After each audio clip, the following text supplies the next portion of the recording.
वैश्विक एवं क्षेत्रीय शांति अहिंसा के आदर्शों को संरक्षित एवं संवर्धित करने के लिए प्रतिबद्ध रहा है। हमारी संस्कृति सदियों से अहिंसा की रही है। आइए हम इस अंतर्राष्ट्रीय शांति दिवस पर एक ऐसे विश्व के निर्माण के लिए संवाद, संवेदनशीलता, सहिष्णुता और सहयोग की भावना से काम करें ताकि हम एक शांतिपूर्ण विश्व का सपना साकार कर सकें।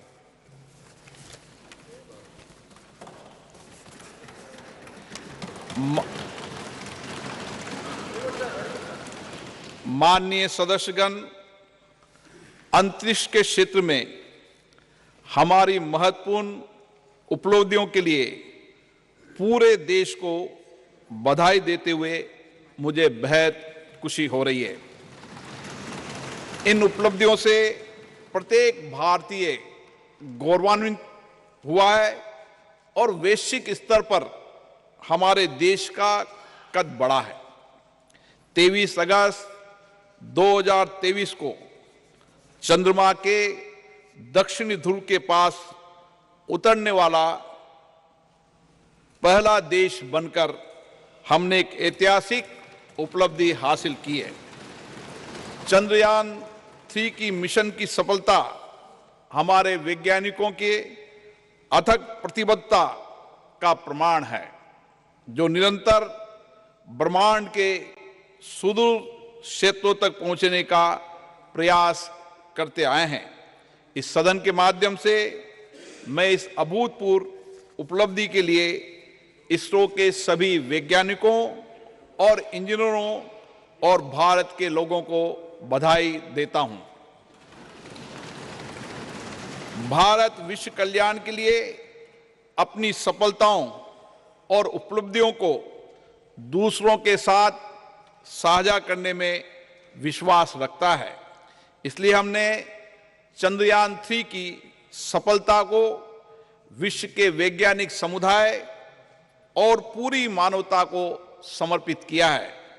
हमारे प्रज्ञान रोवर ने हमें चंद्रमा पर sulphur, oxygen, aluminium, calcium, iron जैसे तत्वों की मौजूदगी सहित अन्य अमूल्य जानकारी भेजी है, जिससे अंतरिक्ष के बारे में मानव ज्ञान में वृद्धि होगी और भावी अभूतपूर्व खोजों का मार्ग प्रशस्त होगा।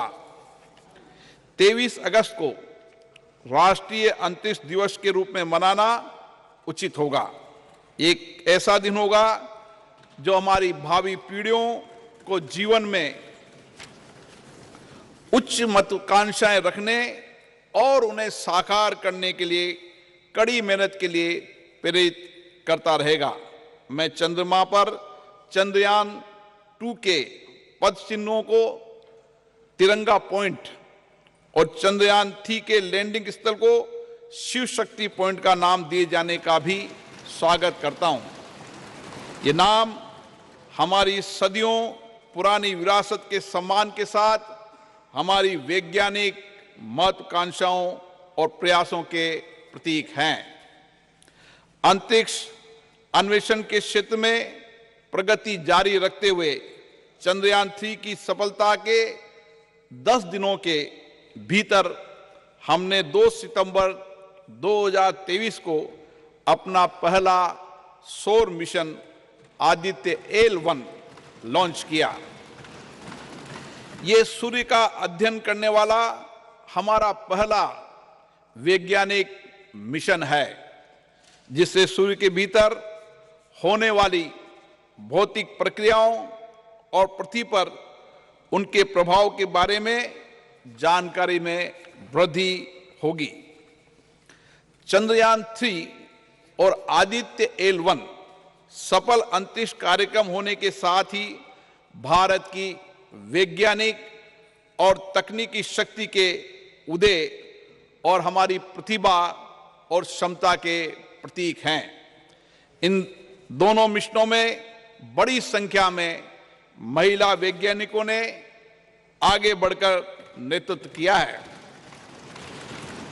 जिससे नए भारत में महिलाओं के योगदान का पता चलता है। इन दोनों मिशनों को पूरी तरह से भारत में डिजाइन और निर्मित किया है। हमारे अंतरिक्ष कार्यक्रम की जो बात दूसरों से अलग करती है, वह हमारी सभी परियोजनाओं में कम लागत। इससे अंतरिक्ष प्रौद्योगिकी में हमारी बढ़ती क्षमताओं के साथ साथ हमारे वैज्ञानिकों की प्रतिभा का परिचय भी मिलता है। इन उपलब्धियों के फलस्वरूप भारत ने अंतरिक्ष के क्षेत्र में विश्व में अग्रणी देशों में अपना स्थान बनाया है। ये सभी उपलब्धियां प्रधानमंत्री माननीय नरेंद्र मोदी जी के नेतृत्व में भारत सरकार के अथक प्रयासों से संभव हुई है। प्रधानमंत्री बनने से पहले भी श्री मोदी जी अंतरिक्ष में गहरी रुचि रही है और चंद्रयान मिशनों के साथ उनका गहरा भावनात्मक जुड़ाव रहा है। 2008 में जब चंद्रयान 1 का सफल प्रक्षेपण हुआ था, वो इसरो गए और व्यक्तिगत रूप से वैज्ञानिकों को बधाई दी। 2019 में जब अंतिम समय में कुछ तकनीकी खराबी के कारण चंद्रयान 2 वांछित उद्देश्य प्राप्त नहीं कर पाए, तो उन्होंने हमारे वैज्ञानिकों के बीच जाकर उन्हें विफलताओं की चिंता किए बिना लक्ष्य प्राप्ति के प्रयास के लिए प्रेरित किया। कोविड-19 के समय जब पूरी दुनिया संकट में जूझ रही थी, ऐसे में माननीय प्रधानमंत्री श्री नरेंद्र मोदी जी इस विपदा का उपयोग अवसर के रूप में किया करते हुए अंतरिक्ष क्षेत्र सहित देश की अर्थव्यवस्था के विभिन्न क्षेत्रों में महत्वपूर्ण सुधार लाने के लिए प्रयासरत रहे। उनके इन्हीं प्रयासों के फलस्वरूप हम विश्व अंतरिक्ष शक्ति बनने की दिशा में आगे बढ़ रहे हैं। पिछले कुछ सालों में अंतरिक्ष स्टार्टअपों की संख्या में रिकॉर्ड वृद्धि हुई है। पिछले साल निजी क्षेत्र में निर्मित पहले रॉकेट विक्रम एस का प्रक्षेपण हुआ है। युवा स्कूली छात्रों ने 2 उपग्रह आजादी सेट और आजादी सेट 2 लॉन्च किए। अंतरिक्ष प्रौद्योगिकी क्षेत्र में हमें महत्वपूर्ण सफलता मिली है, जैसे प्रक्षेपण वाहनों का परीक्षण एक बार में 104 उपग्रह लॉन्च करके हमने विश्व रिकॉर्ड बनाया है। इन उपलब्धियों के फलस्वरूप भारत में दुनिया का नजरिया बदला है। हमारे देश को लेकर विश्व समुदाय के दृष्टिकोण में बदलाव आया है। माननीय प्रधानमंत्री नरेंद्र मोदी जी के दूरदर्शी नेतृत्व और विज्ञान और नवाचार को बढ़ावा देने के कारण ही संभव हो पाया है। हमारा सफल अंतरिक्ष कार्यक्रम उनके जय विज्ञान जय अनुसंधान के आह्वान का सबसे बड़ा प्रमाण है। ये विज्ञान और नवाचार का सबसे अच्छा उदाहरण है, जिसमें स्टार्टअप एमएसएमई को बढ़ावा मिला है, रोजगार अवसरों का सृजन हुआ है, हमारे विकास को भी गति मिली है।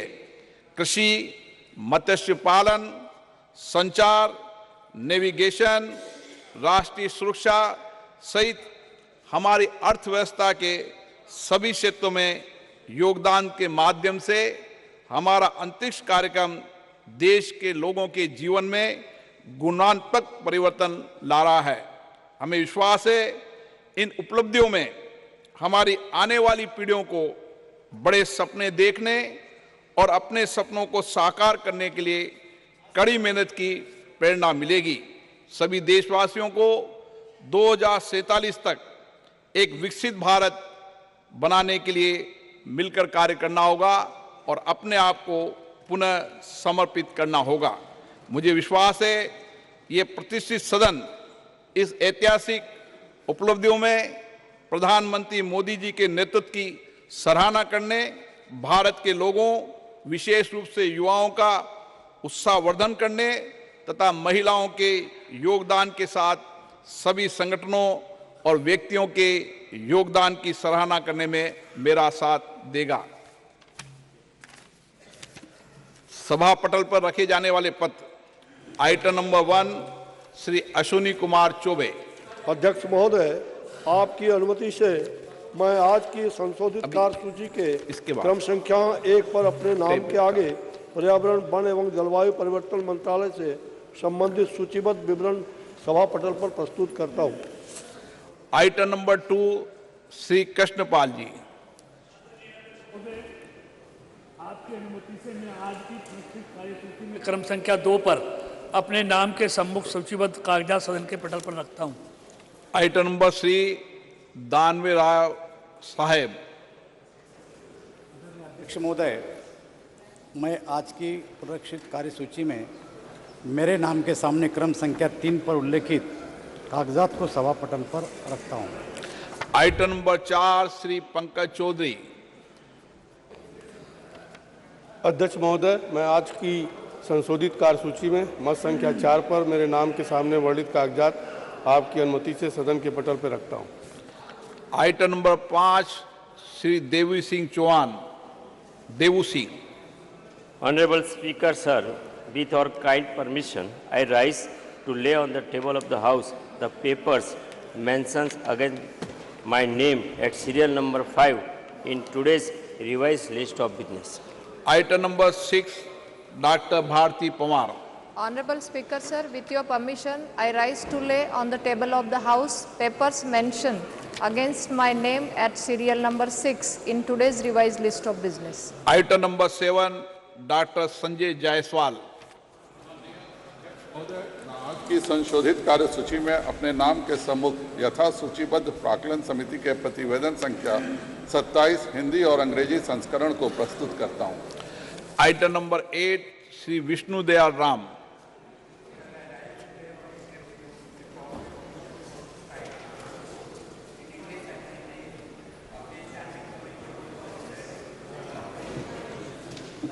Reforms as listed against my name at serial number 8 in today's list of business.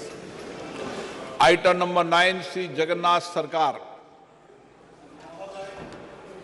आज की कार्यसूची में क्रम संख्या 9 पर मेरे नाम के समक्ष यथा सूचीबद्ध शिक्षा, बाल, महिला, युवा और खेल संबंधी स्थायी समिति के उच्चतर शिक्षा में राष्ट्रीय शिक्षा नीति 2020 के कार्यान्वयन संबंधी 356 प्रतिवेदन अंग्रेजी और हिंदी में सभा पटल पर रखता हूं। आइटम नंबर 10 श्री तापिर गांव। Honorable Speaker, sir, I raise to lay on the table a copy of each of the 355, 356, 357, 358 and 359 report of the Standing Committee on Transport, Tourism and Culture listed against my name at serial number 10 in today's order paper. Item number 11, Dr. Mahesh Sharma. With your permission, I rise to lay on the table a copy of the 149th report on the subject implementation of Pradhan Mantri TB Mukt Bharat Abhiyan in Hindi and English of the Standing Committee on Health and Family Welfare. Item number 12, Sri Devu Singh Chauhan. Honorable Speaker, sir, in pursuance of the Direction 73A of the Honorable Speaker Lok Sabha, I would like to lay a statement showing status of implementation of the recommendations, observations contained in the 44th report of Standing Committee on Communication and Information Technology on demands for grants 2023-24 pertaining to Department of Post on the table of the House. Item number 13, Sri Prahlad Joshi ji. Sir, with your permission, I rise to move the following, that this House do agree with the 45th report of the Business Advisory Committee presented to the House on 20th September 2023. प्रश्न है कि सभा कार्य मंत्रणा समिति दिनांक 20/9/2023 का सभा में प्रस्तुत 45वां प्रतिवेदन से सहमत है। जो सदस्य इसके पक्ष में हाँ कहें, जो सदस्य विरोध में ना कहें, मेरे विचार में निर्णय हाँ वालों के पक्ष में, हाँ वालों के पक्ष में प्रतिवेदन स्वीकृत हुआ। आइटम नंबर 14, चंद्रयान 3 मिशन की सफलता, अंतरिक्ष क्षेत्र में हमारे राष्ट्र की अन्य उपलब्धियों के बारे में आज चर्चा होगी। मैं सभी मान्य सदस्यों से आग्रह करता हूं कि सभी वो अपने विचार रखें। पर्याप्त सबको अवसर दूंगा, लेकिन सब बोल लें, ऐसी मेरी अपेक्षा है। From the House, under what rule this, whether it is 184 or 193, under what rule? Item number 14 मैंने शुरू किया है। इसका विषय श्री राजनाथ सिंह जी।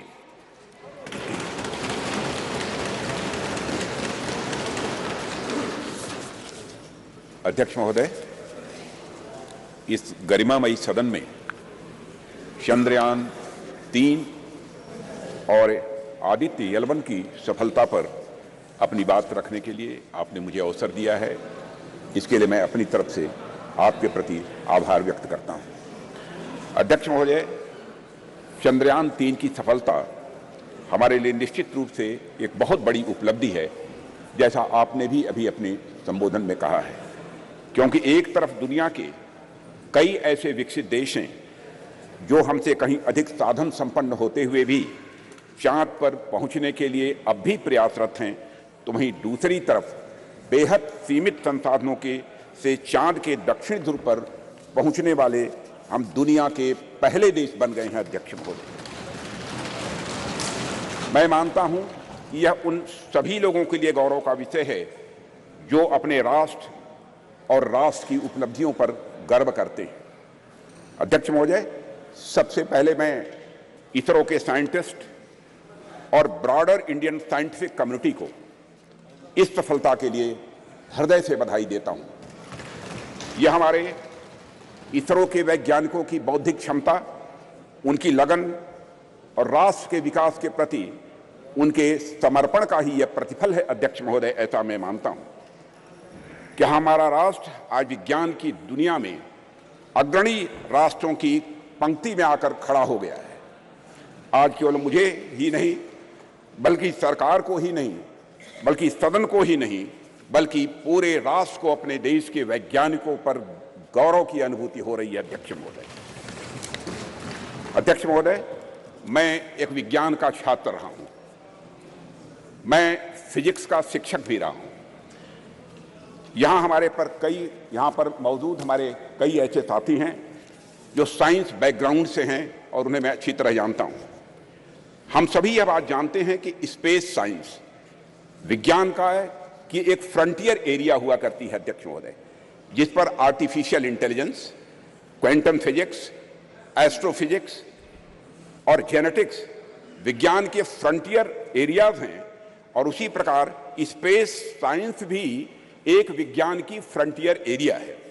और इस एरिया में प्रगति करने के लिए अध्यक्ष महोदय निश्चित तौर पर हमें एक टॉप क्लास साइंटिफिक इकोसिस्टम चाहिए होता है, और हमें उच्च गुणवत्ता वाली शिक्षा भी चाहिए और उच्च गुणवत्ता के हमें शिक्षक भी चाहिए, एजुकेशनल इंस्टीट्यूशंस भी चाहिए। अध्यक्ष महोदय, इंडस्ट्रीज चाहिए होती है जो साइंटिफिक प्रोडक्ट्स का निर्माण कर सके, ऐसी हमको इंडस्ट्रीज भी चाहिए। अध्यक्ष महोदय, कहने का मेरा अर्थ यह है कि अगर चंद्रयान 3 ने चंद्रमा पर अपने कदम रखे हैं तो यह एक और इसरो की सफलता तो है ही, साथ ही यह इस बात का भी द्योतक है कि हमारे देश का साइंटिफिक इकोसिस्टम, जिसमें करोड़ों करोड़ों भारतीयों ने जाने अनजाने अपना योगदान दिया है, वह अपनी आज शेप ले रहा है। यह दिखाता है कि हमारे स्कूल्स, हमारे कॉलेजेस और यूनिवर्सिटीज में साइंस की पढ़ाई बेहतर हो रही है और हमारी इंडस्ट्रीज भी अच्छी गुणवत्ता वाले प्रोडक्ट्स और सप्लाई कर रही हैं। अध्यक्ष महोदय, हमें अच्छे स्टूडेंट्स, अच्छे टीचर्स, और रिसर्चर्स आज मिल रहे हैं। इसलिए आज हम किसी उपलब्धि तक पहुंचते हैं तो उसके लिए वे सभी बधाई के पात्र हैं अध्यक्ष महोदय, जिन्होंने इस यात्रा में अपना किसी भी प्रकार का सहयोग दिया है और राष्ट्र के भीतर साइंटिफिक टेम्परामेंट को जन्म दिया है। और अध्यक्ष महोदय, जब मैं यहाँ साइंटिफिक टेम्परामेंट की बात कर रहा हूँ तो उससे मेरा मतलब कुछ वैज्ञानिक उपकरणों के, कुछ साइंटिफिक अपरेटस के केवल डेवलप कर लेने भर से नहीं है, यह हमारे कहने का तात्पर्य नहीं है। साइंटिफिक टेम्परामेंट की यदि मैं बात कर रहा हूं तो साइंटिफिक टेम्परामेंट से मेरा आशय यह है कि वैज्ञानिकता और तार्किकता ये दोनों हमारी सोच में हो, वह हमारे बात और हमारे व्यवहार में हो और वह हमारे स्वभाव में भी हो। आवश्यक नहीं हम जब विज्ञान का विषय पढ़ें तभी हम साइंस से दो चार हों, बल्कि हम आर्ट्स, म्यूजिक और साथ ही साथ एस्थेटिक्स भी पढ़ें तो हम उसमें भी साइंटिफिक अप्रोच रख सकें। मैं इस साइंटिफिक टेम्परामेंट की यहाँ पर अध्यक्ष महोदय बात कर रहा हूँ और हम सब इस संबंध में बड़े भाग्यशाली हैं अध्यक्ष महोदय कि यह टेम्परामेंट प्राचीन काल से ही हम भारतवासियों को विरासत में मिला हुआ है। आप देखें, चाहे हमारे प्राचीन ग्रंथ वेद हों या फिर उपनिषद देख लें या फिर स्मृति ग्रंथ देख लें, सर्वत्र आपको विज्ञान या फिर विज्ञान से युक्त विचारों के दर्शन करने को मिलेंगे।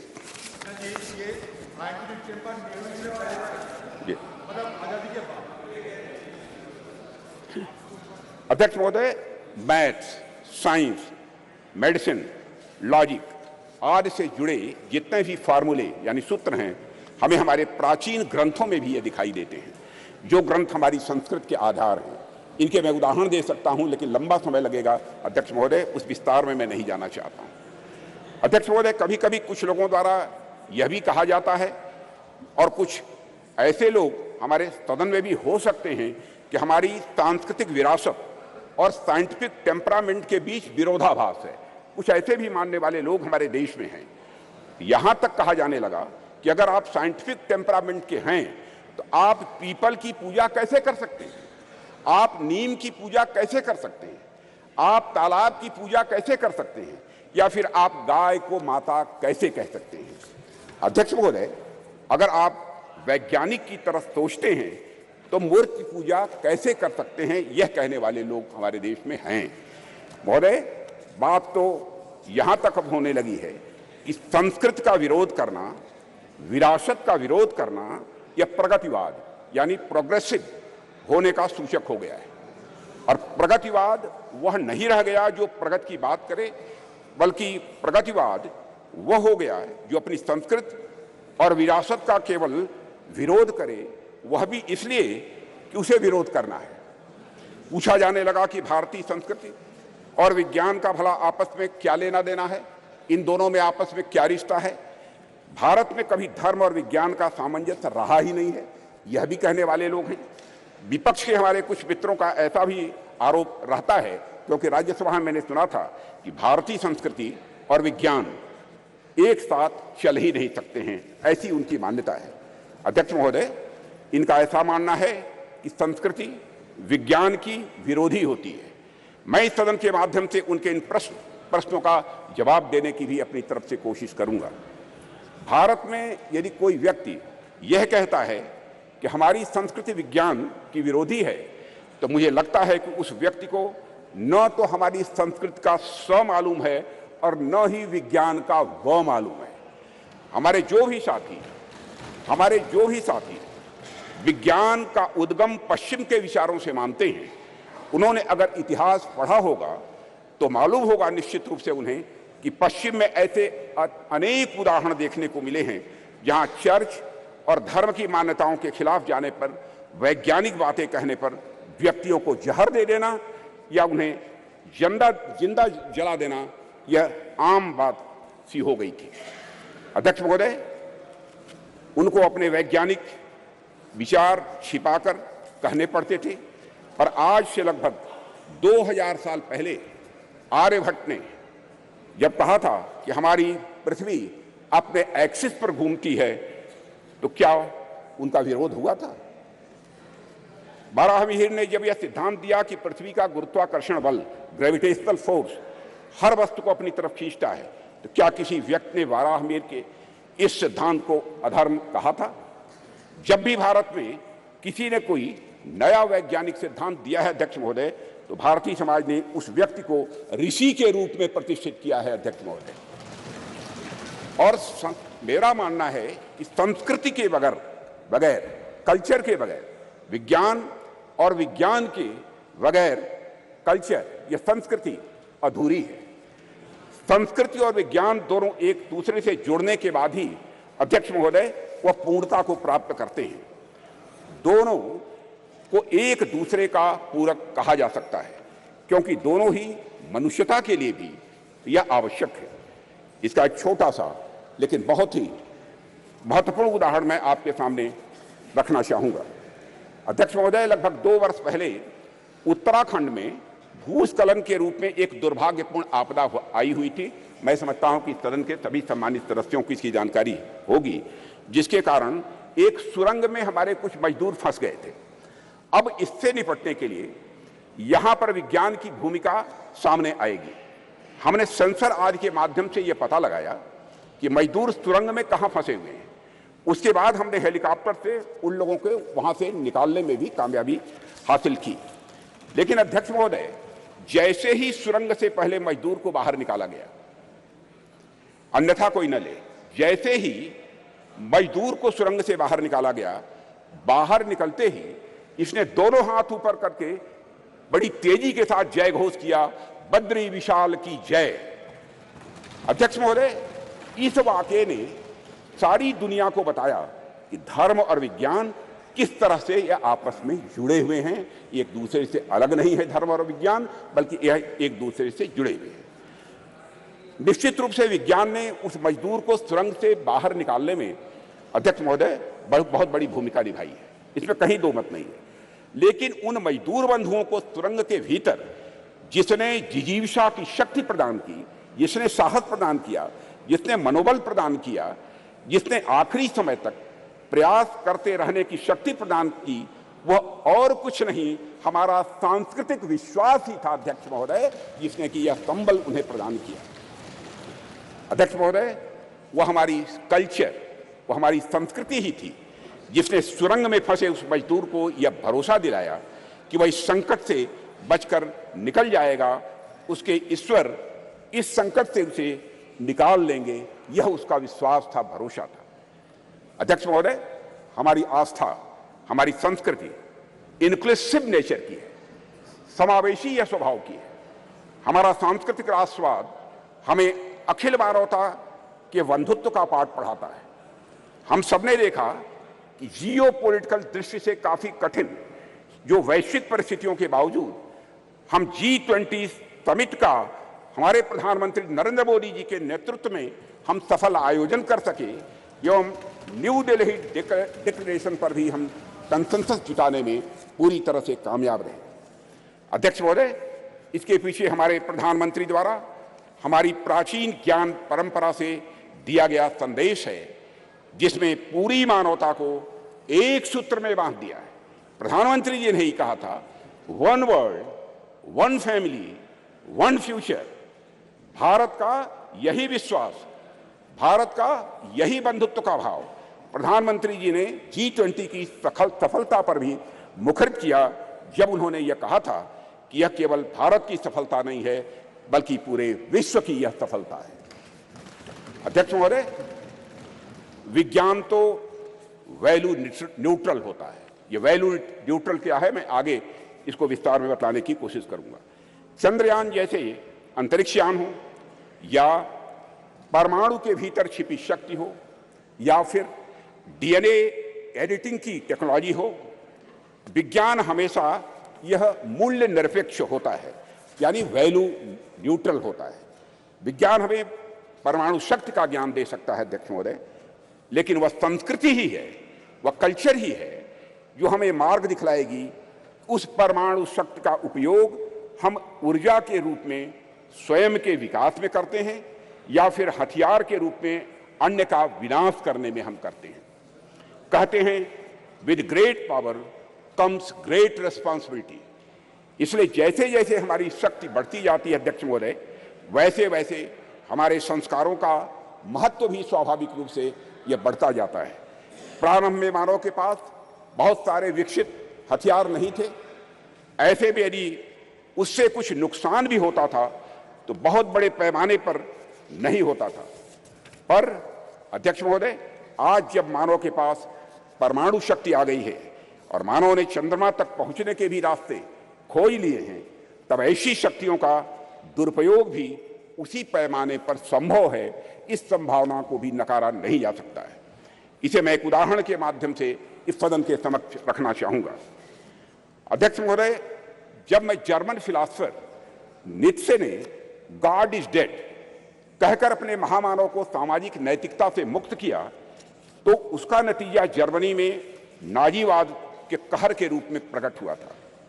जर्मनी में हुए नरसंहार में मानवता को खत्म करने के लिए जो अपरेटस, जो उपकरण प्रयोग में लाए गए थे, जिन हथियारों या फिर जिन केमिकल्स का प्रयोग हुआ था, निश्चित रूप से वे सभी विज्ञान की ही देन थे अध्यक्ष महोदय। लेकिन नैतिकता और मानवीयता के गुणों के अभाव में उन सभी वैज्ञानिक खोजों का किस प्रकार दुरुपयोग हुआ, इसे हम सभी अच्छी तरह जानते हैं।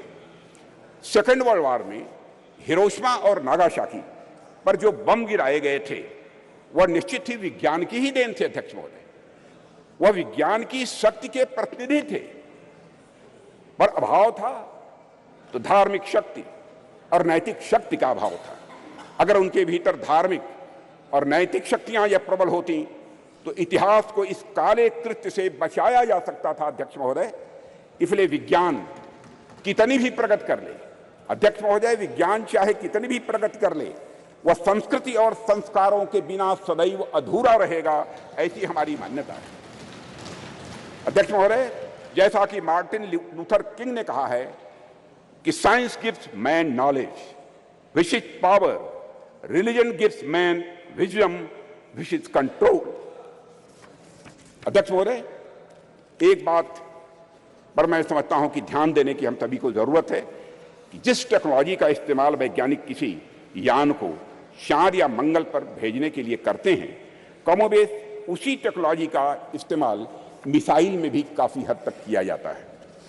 पहला उपयोग मानवता के विकास में होता है अध्यक्ष महोदय, जबकि दूसरा उपयोग मानवता के विनाश में होता है। पर अपना अपना सबका इंटरेस्ट है, सबकी अपनी अपनी रुचि है कि कुछ राष्ट्रों का ध्यान पहले वाले उपयोग पर अधिक होता है और कुछ राष्ट्रों का ध्यान दूसरे वाले उपयोग पर अधिक होता है। अध्यक्ष महोदय, कई बार कुछ लोगों का यह भी आरोप रहता है, अब देश में ऑलरेडी जमीनी विकास के इतने कार्य करने के लिए पड़े हैं जिसमें रिसोर्सेज की जरूरत होती है, संसाधनों की जरूरत होती है, तो ऐसे में चंद्रयान जैसे मिशन भेजने की क्या आवश्यकता है। अध्यक्ष महोदय, इन प्रश्नों का भी जवाब मैं आपकी अनुमति से इस सदन के समक्ष रखना चाहूंगा। जब हम इस प्रकार के मिशन भेजते हैं या फिर हम किसी प्रकार की वैज्ञानिक प्रगति हम करते हैं, तो इसका जमीनी विकास से किसी भी प्रकार का विरोधाभास नहीं होता है। हम यदि स्पेस रिलेटेड कोई भी मिशन भेजते हैं तो बाहरी तौर पर दिखने में सिर्फ स्पेस से रिलेटेड यह लग सकता है हम सबको, लेकिन वास्तव में उसका प्रभाव आम जनमानस पर भी पड़ता है। इस सच्चाई को भी नकारा नहीं जा सकता है। अध्यक्ष महोदय, हमारे ये स्पेस प्रोग्राम्स भारत का तो नाम रोशन करते ही हैं, लेकिन साथ ही साथ इन मिशंस का जो बहुआयामी उपयोग होता है उसका प्रभाव आम जनता के ऊपर भी बहुत ज्यादा पड़ता है। स्पेस मिशंस हमें अनेक प्रकार से सहायता प्रदान करते हैं, जैसे यदि हम इसके माध्यम से रेनफॉल पैटर्न यानी वर्षा होने का जो पैटर्न है इसका बेहतर प्रेडिक्शन यदि कर रहे हैं तो ये हमारे किसान बंधु बांधवों के लिए फायदेमंद आज हो रहा है। यदि हम इसके माध्यम से चक्रवात, साइक्लोन को यदि हम प्रेडिक्ट करते हैं तो हमारे कोस्टल एरियाज में रह रहे लोगों के लिए भी अध्यक्ष महोदय यह लाभदायक होगा। इस प्रकार के प्रेडिक्शंस हमारे मछुआरों के लिए लाभदायक सिद्ध होंगे। यह तो मैंने एक दो उदाहरण केवल दिए हैं अध्यक्ष महोदय। बाकी स्पेस एप्लीकेशन से डेवलपमेंट में जो मदद मिलती है उससे भी मैं समझता हूं सदन के अधिकांश सदस्य अच्छी तरह परिचित होंगे। इन सबसे भी महत्वपूर्ण बात यह होती है कि जब भी हम इस प्रकार के मिशन स्पेस में या फिर चंद्रमा और सूर्य की ओर भेजते हैं तो सुदूर गांव में बैठे किसी बच्चे के मन में साइंटिफिक टेम्परामेंट स्वाभाविक रूप से जगता है और उसके भीतर भी इस बात की अलख जगती है अध्यक्ष महोदय कि वह भी आगे चलकर कुछ ऐसे ही करेगा। उसके अंदर यह प्रेरणा आती है कि एक दिन वह भी वैज्ञानिक बनकर भारत का नाम दुनिया में रोशन करेगा और यही कुछ करने की तमन्ना ही अध्यक्ष महोदय राष्ट्र को स्वाभाविक रूप से आगे ले जाने का काम करती है। चंद्रयान 3 की सफलता से कितने रामानुजन, कितने भाभा या साराभाई अपने लक्ष्य की ओर आगे बढ़े होंगे यह हमें आज नहीं कुछ वर्षों के बाद यह पता लगेगा। अध्यक्ष महोदय, हमारे प्रधानमंत्री मोदी जी के नेतृत्व में हम संस्कृति और विज्ञान दोनों को समान रूप से महत्व देते हुए आगे बढ़ रहे हैं और ऐसा बिल्कुल भी नहीं है, ऐसा बिल्कुल भी नहीं है कि यदि हम एक को महत्व दे रहे हैं तो दूसरे का महत्व कम हो जाएगा। यह कोई जीरो सम गेम नहीं हुआ करता है। अध्यक्ष महोदय, हमारे ऋषियों मनीषियों ने बरसों पहले विज्ञान को न केवल धर्म के साथ जोड़ा बल्कि लोगों को इसके व्यवहारिक ज्ञान के बारे में भी बतलाया है। उनका मानना था कि यदि विज्ञान को सुव्यवस्थित ढंग से संवार कर मनुष्य के वेलफेयर के लिए, उनके कल्याण के लिए लगाया जाए तो स्वाभाविक रूप से वह अपने आप धर्म बन जाता है। यही वजह है कि हमारे वेद, उपनिषद, दर्शन आदि जितने भी धर्म ग्रंथ हैं उनमें विज्ञान स्वाभाविक रूप से यह पिरोया हुआ हम पाते हैं। उदाहरण के तौर पर वैदिक रिचुअल्स में, स्वर्ण सूत्रों में ज्योमेट्री का सिद्धांत ये निहित पाए जाते हैं। जैसे मैं बतलाना चाहूंगा इस सदन को अध्यक्ष महोदय, जैसे हवन कुंड हम बनाते हैं तो वह भी हमारे प्राचीन ज्योमेट्रिक कंसेप्ट पर ही आधारित होता है। यह बिल्कुल हमारी जनता के मन में, उनकी सोच में यह पूरी तरह से रचा बसा है और यही कारण है कि बड़े बड़े वैज्ञानिक भी सांस्कृतिक विरासत की महत्ता को अच्छी तरह स्वीकार करते हैं। अध्यक्ष महोदय, अभी चंद्रयान 3 की सफलता के नायक डॉक्टर यश सोमनाथ, जिनका पूरे सदन ने अभिनंदन किया, उनके साथ सारे वैज्ञानिकों का अभिनंदन किया, श्री डॉक्टर यश सोमनाथ जी ने भी इस बात की ओर इशारा किया था कि वेदों में कई सारी वैज्ञानिक पृष्ठभूमि वाली बातें कही गई हैं। भारत के प्रसिद्ध गणितज्ञ श्रीनिवास रामानुजन का तो संस्कृत के प्रति इतना गहरा विश्वास था कि वे अपने गणित के क्षेत्र में किए गए किसी भी कार्य को स्पिरिचुअलिज्म, अध्यात्म का ही वह अंग मानते थे। और अध्यक्ष महोदय, इसीलिए जो लोग यह कहते हैं कि हमें अपनी संस्कृति से विरक्त होकर विज्ञान को अपनाना चाहिए, दरअसल उन लोगों का यह समझना पड़ेगा उन्हें कि संस्कृत और विज्ञान एक दूसरे के विरोधी नहीं हैं, बल्कि संस्कृत और विज्ञान एक दूसरे के पूरक हैं। अध्यक्ष महोदय, मैं देश का रक्षा मंत्री हूं, रक्षा मंत्रालय का दायित्व तो मेरे ऊपर है और देश की सुरक्षा का कार्यभार देख रहा हूं। जब मैं यहां आ रहा था तो मैं रास्ते मैंने सोचा कि चंद्रयान 3 की सफलता को देश के रक्षा मंत्री होने के नाते मैं किस नजरिए से देखता हूं। इस पर भी मैंने अपनी कुछ बातें आपके सामने में रखना चाहूंगा। मैं अपनी बात पर आऊं इसके लिए मैं आपको थोड़ा पीछे भी ले जाना चाहूंगा अध्यक्ष महोदय, और कुछ एक उदाहरण भी इस सदन के समक्ष आपके माध्यम से रखना चाहूंगा। आप सभी सदन के लोग अच्छी तरह अवगत हैं कि कुछ ही समय पहले हमारे प्रधानमंत्री मोदी जी ने के प्रयासों से काशी तमिल संगमम का भव्य और सफल आयोजन किया गया था। उसके कुछ समय बाद ही सौराष्ट्र तमिल संगमम का भी आयोजन उनके द्वारा किया गया था।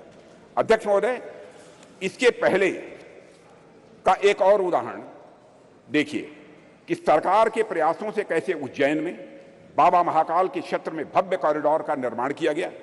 विश्व की प्राचीनतम नगरी ज्ञान नगरी काशी में बाबा विश्वनाथ धाम के परिसर के पुनरुद्धार का काम भी वहां पर किया गया। प्रधानमंत्री मोदी जी ने बाबा विश्वनाथ के चरणों में श्रद्धा के सुमन अर्पित किए अध्यक्ष महोदय। और राम मंदिर का एक और उदाहरण इसके साथ ही अध्यक्ष महोदय मैं देना चाहूंगा। जो रामचंद्र जी देश के जनमानस में निवास करते हैं, उन राजा जी को अयोध्या में निवास करना कितना मुश्किल कार्य हो गया था। जाने कितनी पीढ़ियां इस प्रतीक्षा में ही निकल गई कि रामलला के मंदिर का निर्माण कभी होगा कि नहीं होगा। सैकड़ों वर्षों से राम मंदिर बनने का सपना पाले बैठे उन भक्तों ने इसे बस एक सपना भर ही मान लिया था, कभी न पूरा होने वाला सपना ऐसा मान लिया था। पर माननीय प्रधानमंत्री जी के नेतृत्व में सरकार का प्रयास देखिए अध्यक्ष महोदय कि आज अयोध्या में राम मंदिर के निर्माण का कार्य बड़े जोर शोर के साथ चल रहा है। और अध्यक्ष महोदय, राष्ट्र में सांस्कृतिक उत्कर्ष के एक नए युग का प्रारंभ हुआ है। राष्ट्र के प्रयासों से भगवान राम अपने नए अवतार में जल्द ही जनता के सामने होंगे और यह भारतवासियों की, मैं समझता हूं, एक बहुत बड़ी, बहुत शानदार यह उपलब्धि होगी अध्यक्ष महोदय। अध्यक्ष महोदय, इस प्रकार के कुछ और उदाहरण देखिए। गंगा जैसी अनेक नदियों का पुनरुद्धार किया गया। हम देशव्यापी अभियान चलाकर हम गंगा, यमुना और नर्मदा जैसी नदियों की सफाई और उनके संरक्षण का कार्य कर रहे हैं। ऐसे ही अनेक उपक्रम सरकार द्वारा किए जा रहे हैं जो हमारी संस्कृति और परंपरा से जुड़ी चीजों को सहेजने और सुरक्षित रखने का वो काम कर रहे हैं। अध्यक्ष महोदय, आप सभी राष्ट्र के उपयुक्त विकास के लिए अनेक प्रकार की सुरक्षा से भी, मैं समझता हूं, सदन के सम्मानित सदस्य अच्छी तरह अवगत होंगे। आप सभी सीमा सुरक्षा, आर्थिक सुरक्षा, सामाजिक सुरक्षा, खाद्य सुरक्षा, ऊर्जा सुरक्षा और पर्यावरण सुरक्षा के बारे में, मैं समझता हूं, हम सभी समय समय पर चर्चा भी करते रहते हैं। अब तो पूरी हिम्मत है, पूरी हिम्मत है, पूरी हिम्मत है, पूरी हिम्मत है।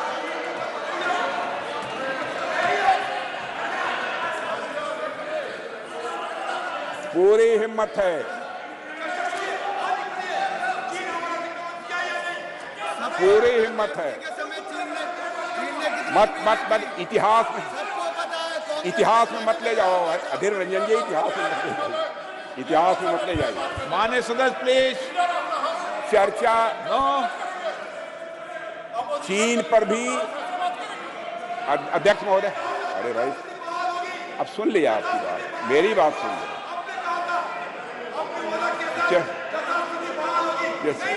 माननीय सदस्य आपको मौका देंगे जब आप बोलना, सबको पर्याप्त समय, पर्याप्त अवसर मिलेगा। और मैं बतलाना चाहता हूं अध्यक्ष महोदय, मैं बीच में कहीं पर अपने को डिबेट नहीं करना चाहता हूं। मैं चर्चा करने को तैयार हूं और सीना चौड़ा करके मैं चर्चा करने के लिए अध्यक्ष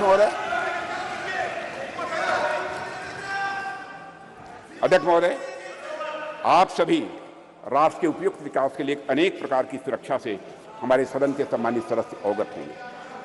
आप सभी सीमा सुरक्षा, आर्थिक सुरक्षा से अवगत होंगे। आप सभी सीमा सुरक्षा, आर्थिक सुरक्षा, सामाजिक सुरक्षा और खाद्य सुरक्षा, ऊर्जा सुरक्षा और पर्यावरण सुरक्षा के बारे में भी अवगत होंगे। अब तो स्पेस और साइबर सुरक्षा, स्पेस और साइबर सिक्योरिटी जैसे नए नए डायमेंशन की इसमें जुड़ गए हैं अध्यक्ष महोदय।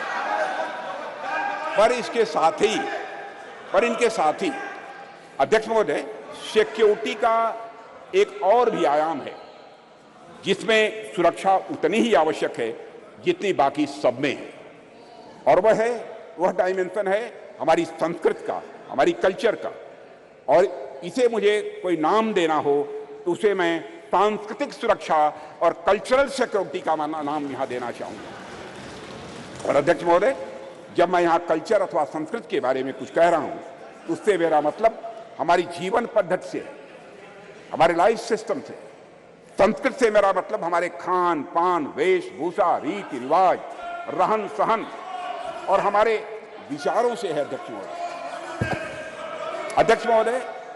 मैं किसी राष्ट्र की अस्मिता को अक्षुण्ण रखने के लिए जिस तरह से वहां की सीमाई सुरक्षा और बाकी अन्य चीजों की सुरक्षा आवश्यक होती है, उसी प्रकार उसकी अस्मिता को बनाए रखने के लिए वहां की संस्कृति की सुरक्षा भी उतनी ही आवश्यक होती है।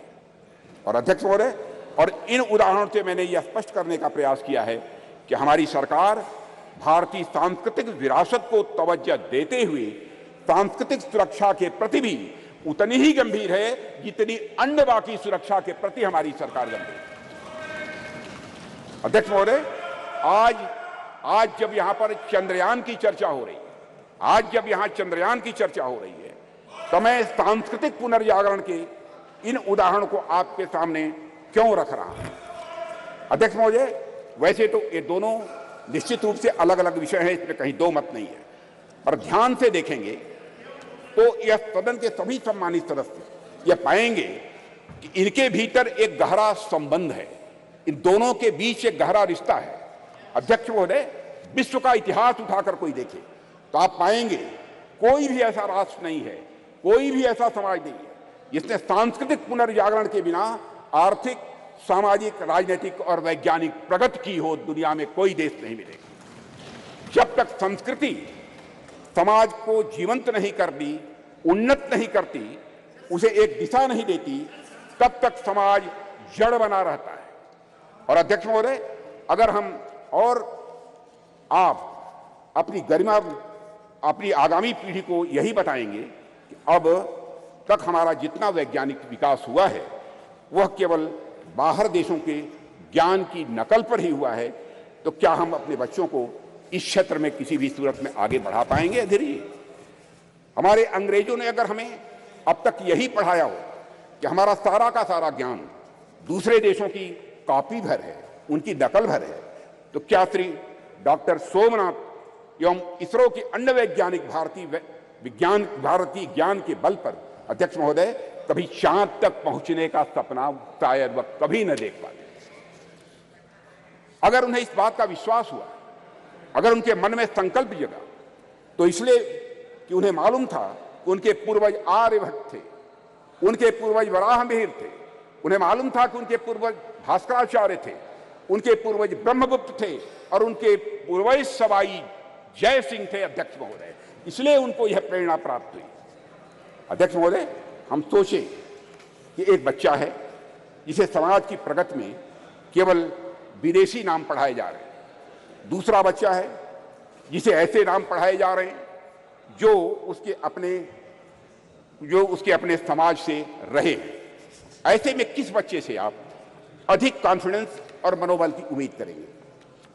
यह स्वाभाविक है अध्यक्ष महोदय कि वैसे तो मुझे बाहरी नामों से कोई इतराज नहीं है अध्यक्ष महोदय, ज्ञान विज्ञान में उनका भी महत्वपूर्ण योगदान है, यह भी मैं स्पष्ट करना चाहूंगा, पर हमारे बच्चों के मन मस्तिष्क में केवल और केवल बाहरी नाम यदि छाए रहे तो ऐसी स्थिति में बच्चा अपने बल पर समाज के विकास के सपने को जीवन में कभी नहीं देख सकता है। उसमें सपने भी आएंगे तो बाहर के समाज के विकास के ही सपने आएंगे। इसलिए अध्यक्ष महोदय, जब हम महिलाओं और छोटी बच्चों को इंस्पायर करने की बात करते हैं तो हमें यह प्रयास करते हैं कि उनके सामने विमेन आइकन का उदाहरण रखें। तो जब हम भारतीय बच्चों को इंस्पायर करने के लिए, प्रेरित करने का हम प्रयास करते हैं, तो क्या हमारा यह कर्तव्य नहीं होना चाहिए कि हम उनके सामने भारतीय आइकन्स का भी उदाहरण प्रस्तुत करें? इसलिए अगर हमें अपने समाज, अपने राष्ट्र को आगे ले जाना है अध्यक्ष महोदय, हम अपने समाज और संस्कृति से सीखें, हमारे अपने आइकन्स को अपने बात व्यवहार में प्रतिष्ठित करें और उनका अनुकरण करें। यही हम सभी के लिए श्रेयस्कर होगा। अध्यक्ष महोदय, एक बात और मैं यहां कहना चाहूंगा और वह यह है कि चंद्रयान 3 की सफलता में देश की नारी की शक्ति की योगदान की मैं यहां चर्चा करूंगा। पूरा सदन अच्छी तरह जानता है कि इस मिशन में महिला साइंटिस्ट का भी बहुत बड़ा महत्वपूर्ण योगदान है। यह मिशन अगर इतना सफल हो पाया है तो इसके पीछे हमारे देश की नारी शक्ति का समर्पण, उनका त्याग और राष्ट्र को नई पहचान देने की उनकी तमन्ना रही है अध्यक्ष महोदय। और संसद का यह विशेष सत्र नारी शक्ति वंदन विधेयक को समर्पित सत्र है, इसलिए इसकी मैं चर्चा कर रहा हूं। और ऐसे में मैं नारी शक्ति वंदन विधेयक को इसरो की महिला साइंटिस्ट और उनके साथ भारत की पूरी फीमेल साइंटिफिक कम्युनिटी को कृतज्ञ राष्ट्र की ओर से प्रस्तुत यह मैं उपहार के रूप में इसे मैं देखता हूं नारी शक्ति वंदन को, अध्यक्ष महोदय। और यह सदन और राष्ट्र इसरो की महिला साइंटिस्ट और हर भारतीय बेटी को यह नमन करता है, उनकी सराहना करता है और उनके प्रति कृतज्ञता प्रकट करता है, अध्यक्ष महोदय। अध्यक्ष महोदय, अपनी बातों को सार रूप में मैं यहाँ रखना चाहूँ तो यह है कि चंद्रयान 3 की सफलता कोई एक्सेप्शन नहीं है या कोई अपवाद नहीं है। यह सहस्राब्दियों से चली आ रही हमारी सामाजिक, हमारी सांस्कृतिक और वैज्ञानिक धारा का एक स्वाभाविक और सहज रूप से एक विकास है, अध्यक्ष महोदय। इस सफलता के सूत्र हमारे अतीत में ही छिपे हैं। ऐसा अतीत जहां वैज्ञानिकता एक स्वभाव के रूप में विद्यमान थी हमारे यहाँ, जहां विज्ञान और आस्था के बीच एक पूर्ण सामंजस्य था। हालांकि विदेशी आक्रांताओं के चलते कुछ समय के लिए थोड़ा पिछड़ापन आ गया था, पर हम एक बार फिर से हुंकार भरते हुए पहले से भी अधिक ताकत के साथ उठ खड़े हुए हैं और सूरज, चांद, तारे अब हम छूने के लिए तैयार हैं और वहां पहुंच रहे हैं, अध्यक्ष महोदय। अध्यक्ष महोदय, जिस देश में बुद्धि के देवता श्री गणेश प्रथम पूज्य हों, ओम श्री गणेशाय बोलकर ही हम कोई काम प्रारंभ करते हैं, एवं विद्या की देवी सरस्वती प्रथम आराध्या हों, वह देश तो स्वाभाविक रूप से साइंटिफिक टेम्परामेंट को आत्मसात करते हुए सदैव एक नॉलेज सोसाइटी रहा है। हमारे यहां कहा गया है तेजस्विनावधीतमस्तु, यानी may what we study be represented, कि प्रार्थना करने वाले भारतीयों को सिर्फ चंद्रयान तक ही नहीं रुकना है, अध्यक्ष महोदय, बल्कि उसके आगे जाना है। अभी अंतरिक्ष में अनेक लक्ष्य हमारा इंतजार कर रहे हैं। अभी हम भारतीयों को कई मानदंड यहां स्थापित करने हैं, अध्यक्ष महोदय। अध्यक्ष महोदय, मैं अपने वैज्ञानिकों की कामयाबी की एक दो और चर्चा करके अपनी बात यहां समाप्त करना चाहूंगा। अध्यक्ष महोदय, भारत द्वारा हमारे वैज्ञानिकों का करिश्मा देखिए। भारत द्वारा अब तक लॉन्च किए गए 424 विदेशी उपग्रह, इनमें से 389, 424 में से 389 आउट ऑफ 424 जितने भी हमारे विदेशी उपग्रह हैं, उसमें 389 प्रधानमंत्री श्री नरेंद्र मोदी के नेतृत्व वाली सरकार के पिछले 9 वर्षों में लॉन्च किए गए हैं, अध्यक्ष महोदय। और विदेशी उपग्रहों के सफल प्रक्षेपण के साथ भारत का अंतरिक्ष क्षेत्र दुनिया में बहुत तेजी से एक प्रमुख स्थान हासिल कर रहा है। भारत द्वारा अब तक लॉन्च किए गए 424 विदेशी उपग्रहों में से 389 प्रधानमंत्री श्री नरेंद्र मोदी की नेतृत्व वाली सरकार के पिछले 9 वर्ष में लॉन्च किए गए थे। इसके अलावा अध्यक्ष महोदय 174 मिलियन अमेरिकी डॉलर में से 157 मिलियन की कमाई पिछले 9 वर्षों में हुई और इसी तरह अब तक की अर्जित 256 मिलियन यूरो में से 223 मिलियन मोदी शासन के 9 वर्षों के दौरान आए हैं, अध्यक्ष महोदय। यह भी मैं सदन की जानकारी में यहां लाना चाहता हूं। एक बार अध्यक्ष महोदय, मैं फिर अपने वैज्ञानिक समुदाय को बधाई देता हूं और आशा करता हूं कि जल्द ही हम नए मिशनों को भी अंजाम देंगे, आगे नए मिशनों को भी हम अंजाम देंगे, ऐसा मेरा पक्का विश्वास है, समस्त देशवासियों का विश्वास है, अध्यक्ष जी। अभी तो यह शुरुआत ही है, अभी तो यह शुरुआत ही है। आने वाले समय में हमारा हाथ मंगल और शनि तक भी पहुंचेंगे और हमारा देश वहां भी अपना परचम लहराएगा, अध्यक्ष महोदय, जहां अब तक कोई नहीं पहुंच पाया है। इन्हीं शब्दों के साथ मैं अपनी वाणी को विराम देता हूं और सदन की ओर से राष्ट्र के वैज्ञानिकों को नमन करता हूं, अध्यक्ष महोदय।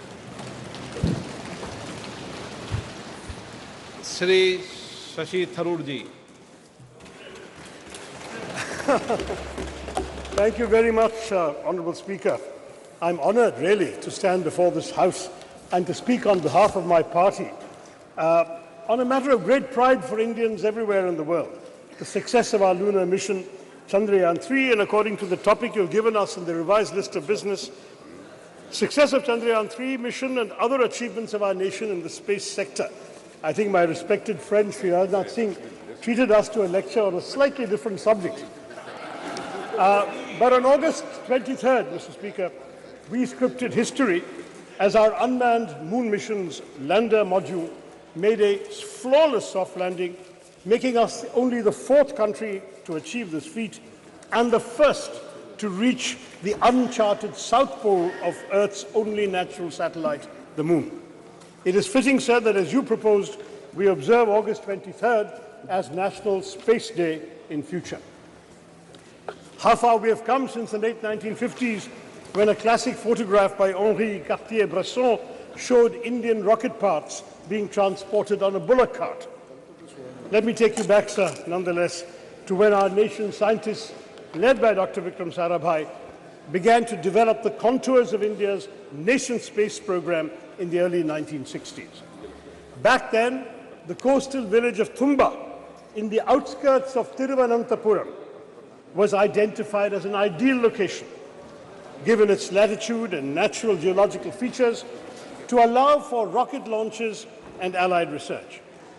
Imagine, friends in this House, a sleepy village with golden beaches and palm-fringed coconut trees, populated largely by an overwhelmingly Catholic community of fisherfolk.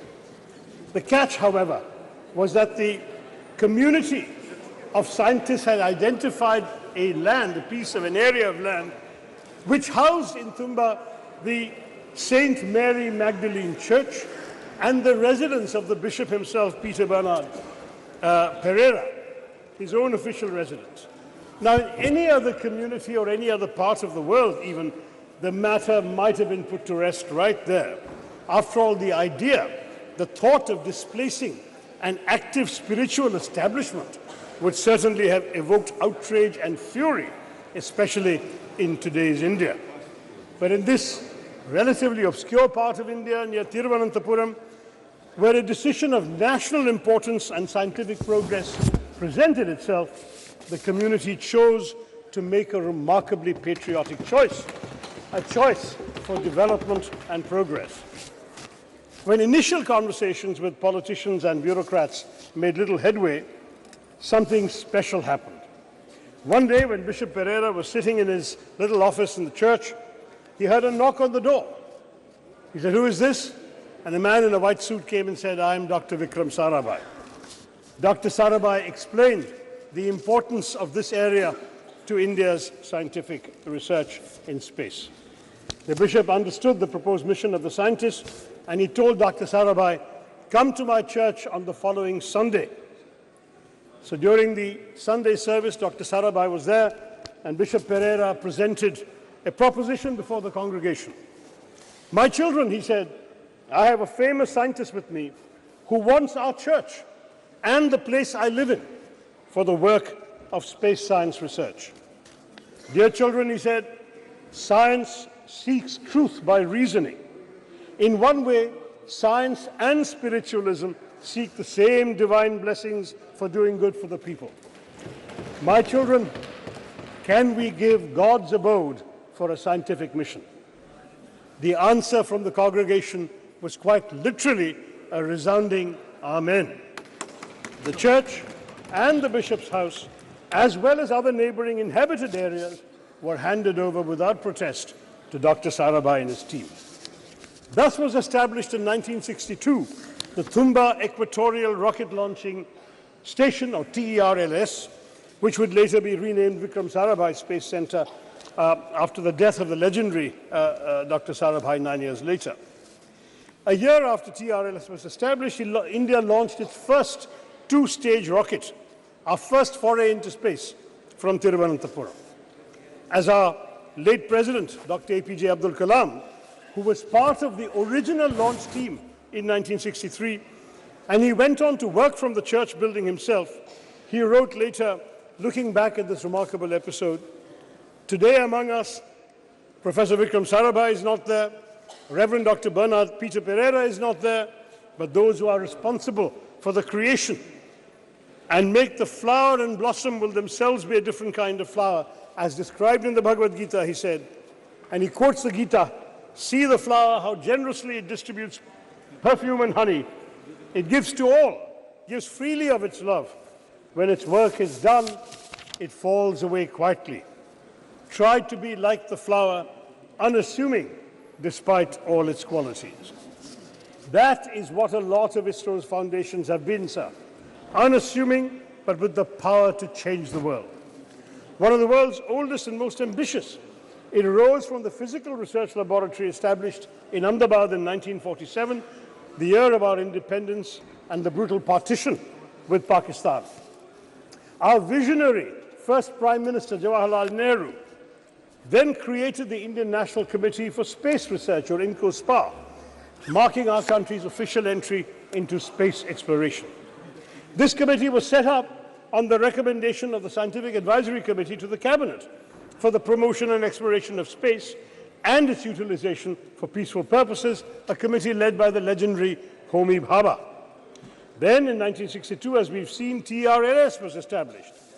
On 15th August 1969, our 22nd Independence Day, under the trusted guidance of Vikram Sarabhai, INCOSPAR and TRLS became the Indian Space Research Organization, ISRO giving Indian space a developmental boost. There was a tragic setback, as I mentioned, when Dr. Sarabhai died suddenly of a heart attack at the age of just 52. Dr. Satish Dhawan, the head of the Indian Institute of Science in Bangalore, was invited by then Prime Minister Indira Gandhi to lead the organization because she knew that the vision and legacy of Vikram Sarabhai could only be fulfilled by someone like Dhawan. He accepted the invitation, though on condition that the headquarters be shifted to Bangalore, and guided ISRO as a leader who is still admired by many. In July of 1979, sir, our first satellite launch vehicle failed, and Mr. Dhawan, an exemplary leader, took responsibility for it. He gave a statement saying, "Dear friends, we have failed today.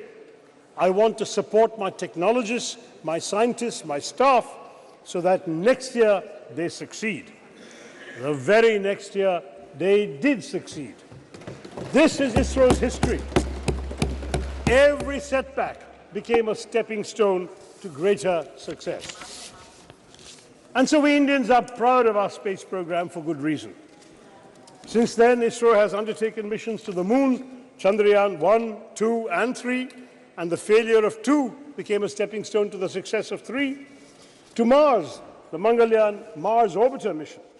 And we have created our own launch vehicles and satellites.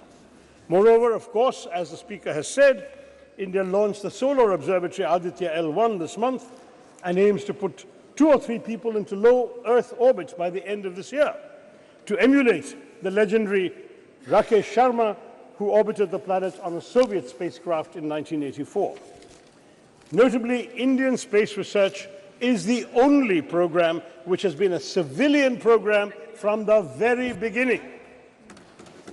We are focused on the development angle, like the use of space for rural development, weather forecasting, and communication, in addition to high-end research. And this, sir, is just the beginning. India's space program is set literally to skyrocket. Experts predict that India could account for at least 10% of the global space economy in the next decade, up sharply from 2% currently. India's space program bolsters our development, having made important contributions even in seemingly unrelated areas such as disaster management, education, healthcare, agriculture, fisheries, and urban planning. Moreover, it serves India's global diplomacy as well, sir, enhancing our credibility and influence.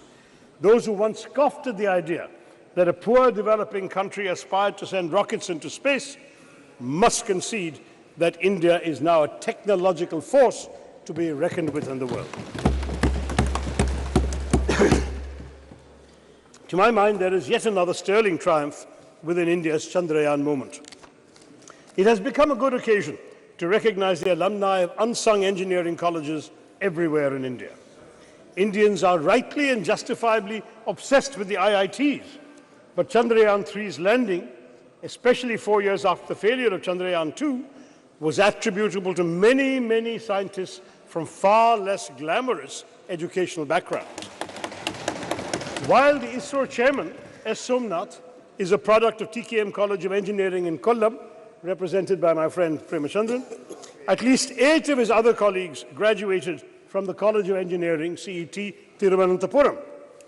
Somnath Institution was founded in 1956 by a successful Muslim cashew merchant, Tangal Kunju Musliar, abbreviated soon enough to TKM, and has gone on to establish a stellar local reputation, while CET in my constituency, established in 1939 as the first engineering college in then Travancore state, retains its record and repute as the premier engineering college in the state of Kerala.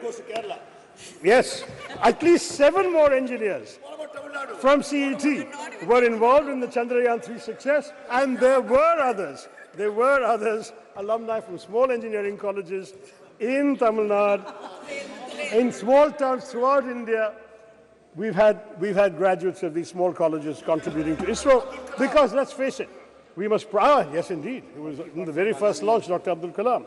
We must proudly salute these alumni of unsung engineering colleges, because they serve the public sector with dedication and are the backbone of national enterprises like ISRO.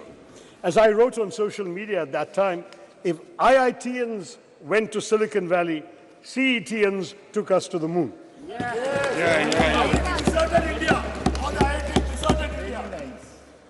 I would also like to point out that many of the stalwarts in our space program have been women scientists and engineers.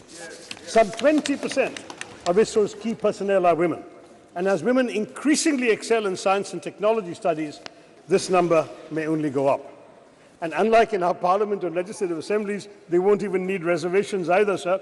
I can tell you from my experience of addressing many convocations, I'm in favor. But I've been giving away prizes at many convocations of science and technology and engineering colleges. And even when the women students are a small minority, maybe 20–30% of the student body, they are 90% of the medal winners, prize winners, and honors winners. This is becoming increasingly a woman's field, and we'll all be the better for it, sir. Now, the only thing that disappoints me today is that some in the government seek to make this their moment to bask in glory and polarize the country by speaking as if all space endeavors only began in 2014. First in the ancient years of the Vedas, and then in 2014. I mean, that's what we're hearing today. Now, the truth is, sir, that our space successes are a consequence of continuity in our national governance, and what has been achieved today stands on the shoulders of many past achievements, as I have described to you with my stories earlier. Any mature democracy would recognize that grooming the brilliance of our scientists, developing infrastructure, R&D, and global synergies on technology cannot be achieved unilaterally by any one government. This is the achievement of successive years of making the right governance choices. For example, we've heard so much about Aditya L1 mission. It began in 2006, sir.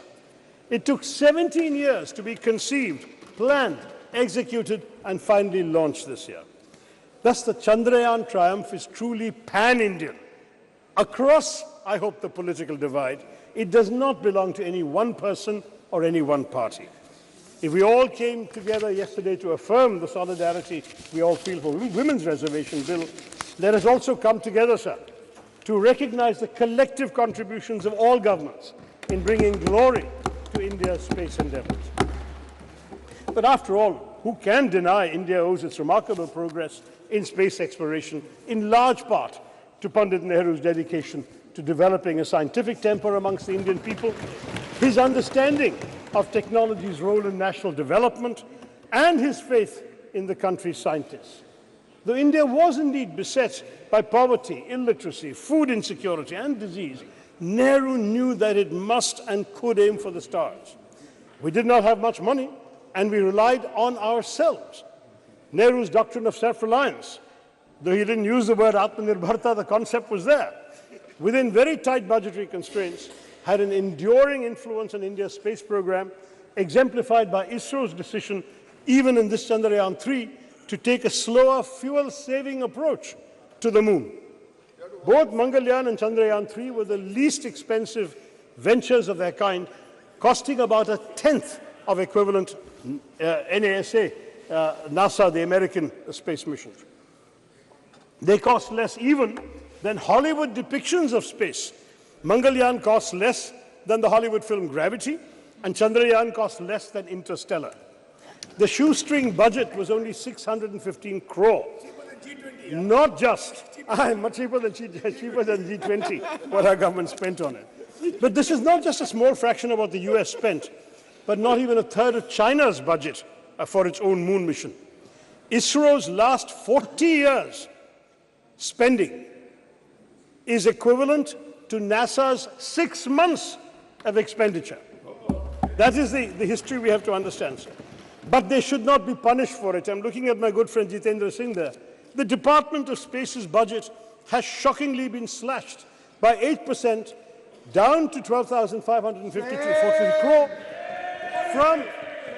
from the 13,700 crore that we were all presented in the budget estimates, sir. The cuts are highest in space technology, including the Human Spaceflight Center, as well as developmental and operational projects involving satellite launch vehicles. And space science, including space missions, has been cut by 32%. Why?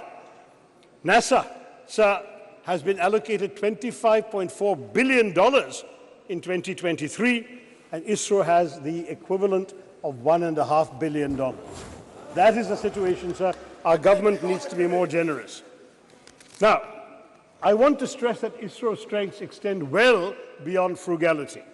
For Chandrayaan 3, India has also demonstrated familiarity with the major types of interplanetary spacecraft: orbiters, landers, rovers.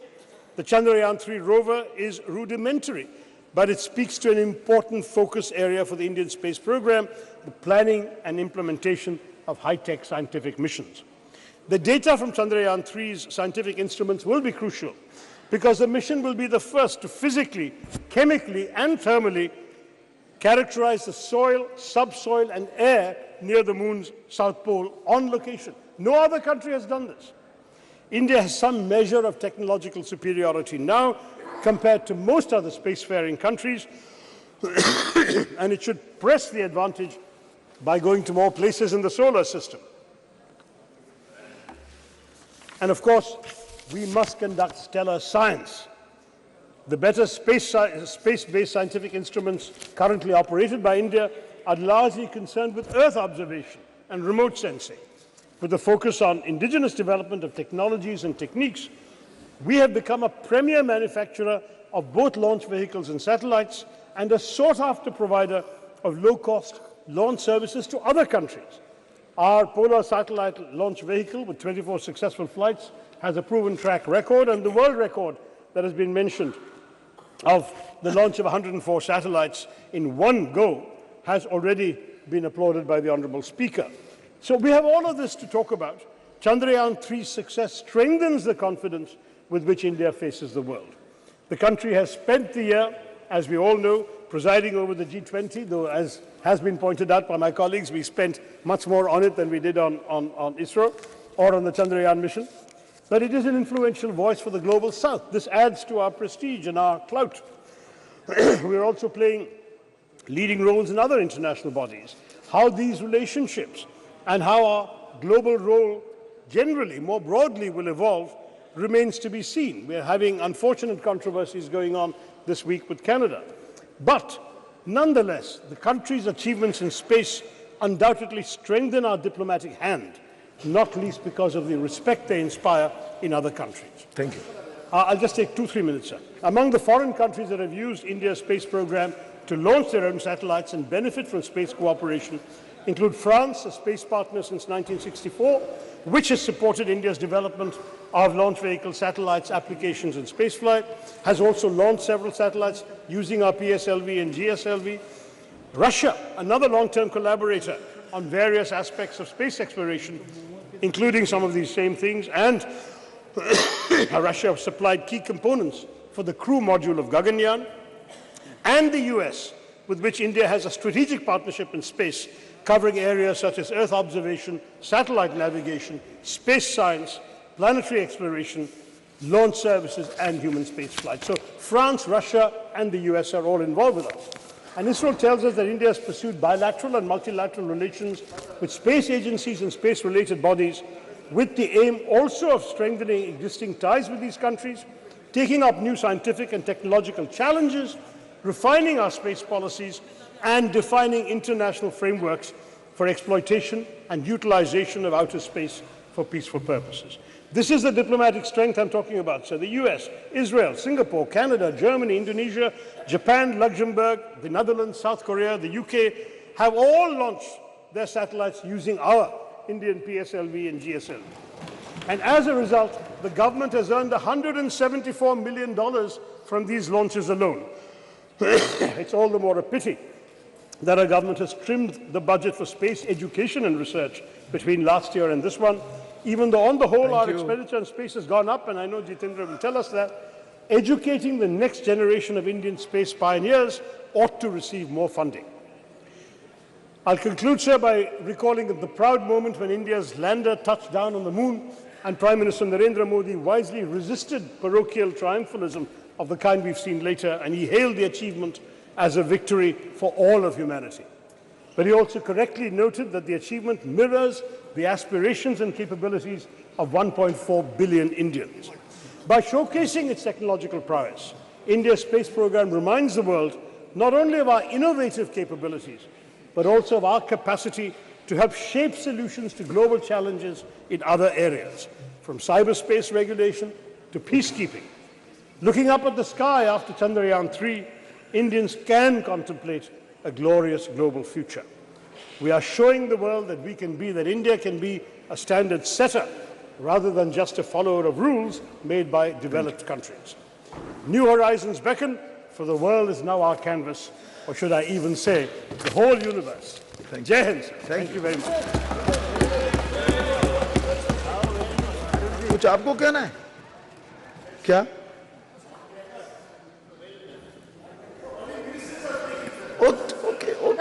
Okay. It's we not are my at home speech. now. We are Have at some home patience. now. It's Please. not my speech. Okay. So she's member also. No, I'm just wanting to intervene for a minute. It's just an intervention. Have patience. Have patience. Just something very important. Please. Sir, I want to make an observation, sir. Dr. Shashi Tharoorji, you're a very learned and senior member. It's very enriching to listen to his ideas every time he participates in the debate. So he said a lot of good things, sir. But I didn't want to disrupt him in the middle of his speech, but I hope I heard you correctly. You said something in between which I don't much agree to. So you mentioned, if I heard you correctly, I repeat, that there are lots of women, there are lots of girls who are entering the field of science and technology, and hopefully we would see many of them working under our space programs. So unlike our parliament, they wouldn't need reservation to be a part of the space program. I don't much agree to this, sir. It's not very appropriate. Okay. Please take it in a healthy light, sir. Just yesterday, listen to me, ji. sir. Let me complete. Just yesterday, we passed a very historic bill providing reservation to women inside the parliament. So it doesn't sound very appropriate because, women don't just have these here because of their capabilities and competence, and we should never. नहीं ये इस ढंग से debate तो नहीं चल सकती. No. Please sit down. हाँ. जा बस quick. आप बैठ तो जाइए.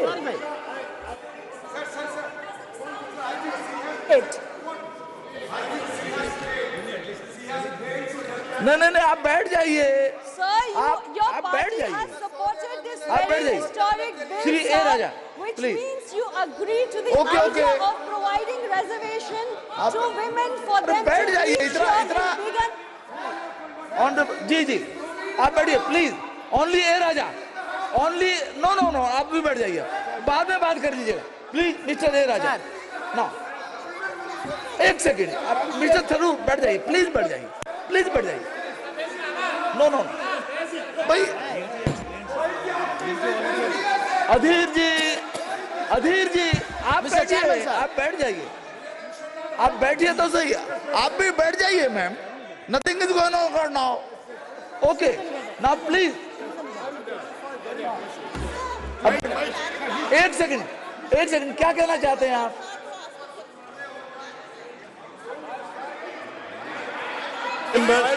अरे आप बैठिए ना.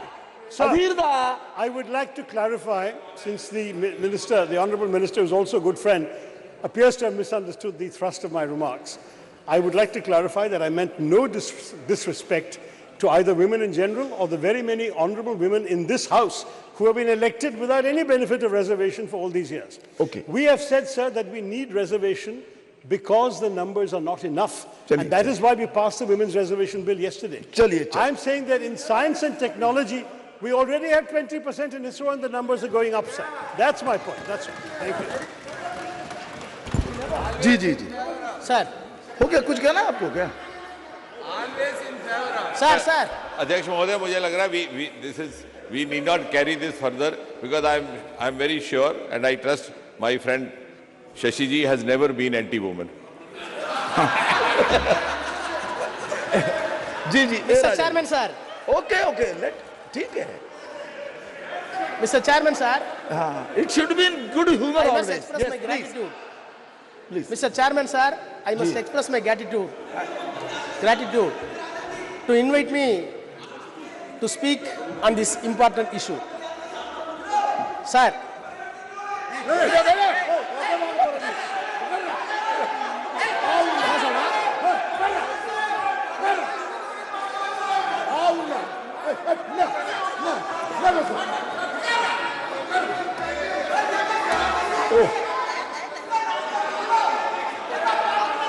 चंद्रमा पर इतना हल्ला गुल्ला नहीं होना चाहिए हाँ जी प्लीज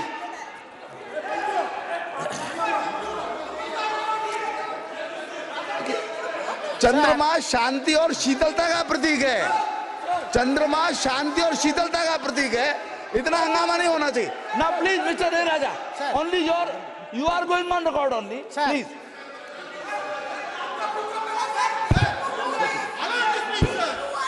आप बोलिए ना sir how can I speak sir? अरे नहीं you can speak आप बोलिए House must come for order. बैठिए आप बैठ जाइए please you are not helping the chair आप बैठ जाइए प्लीज बैठ जाइए हाँ प्लीज सर अरे भाई sir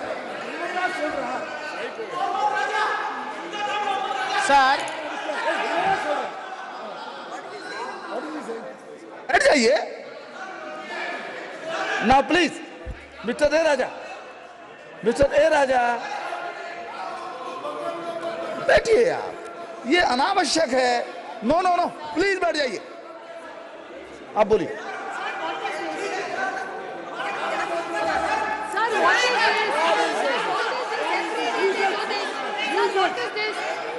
Sir, yesterday also the same thing.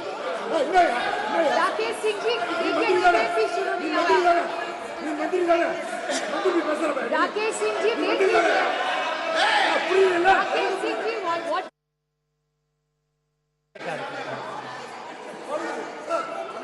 Started speaking. Sir, the chair should give us protection. Sir, what is this?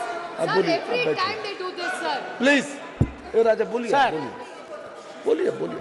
I must express my gratitude for granting me this opportunity to say a few words on Chandrayaan. Sir, of course, I decided not to speak because of my health. More specifically, the throat is not cooperating with my voice. However, having heard the speech which was delivered by the Honorable Defence Minister Rajnath Singh ji, I am confined to stand before few minutes before this August House.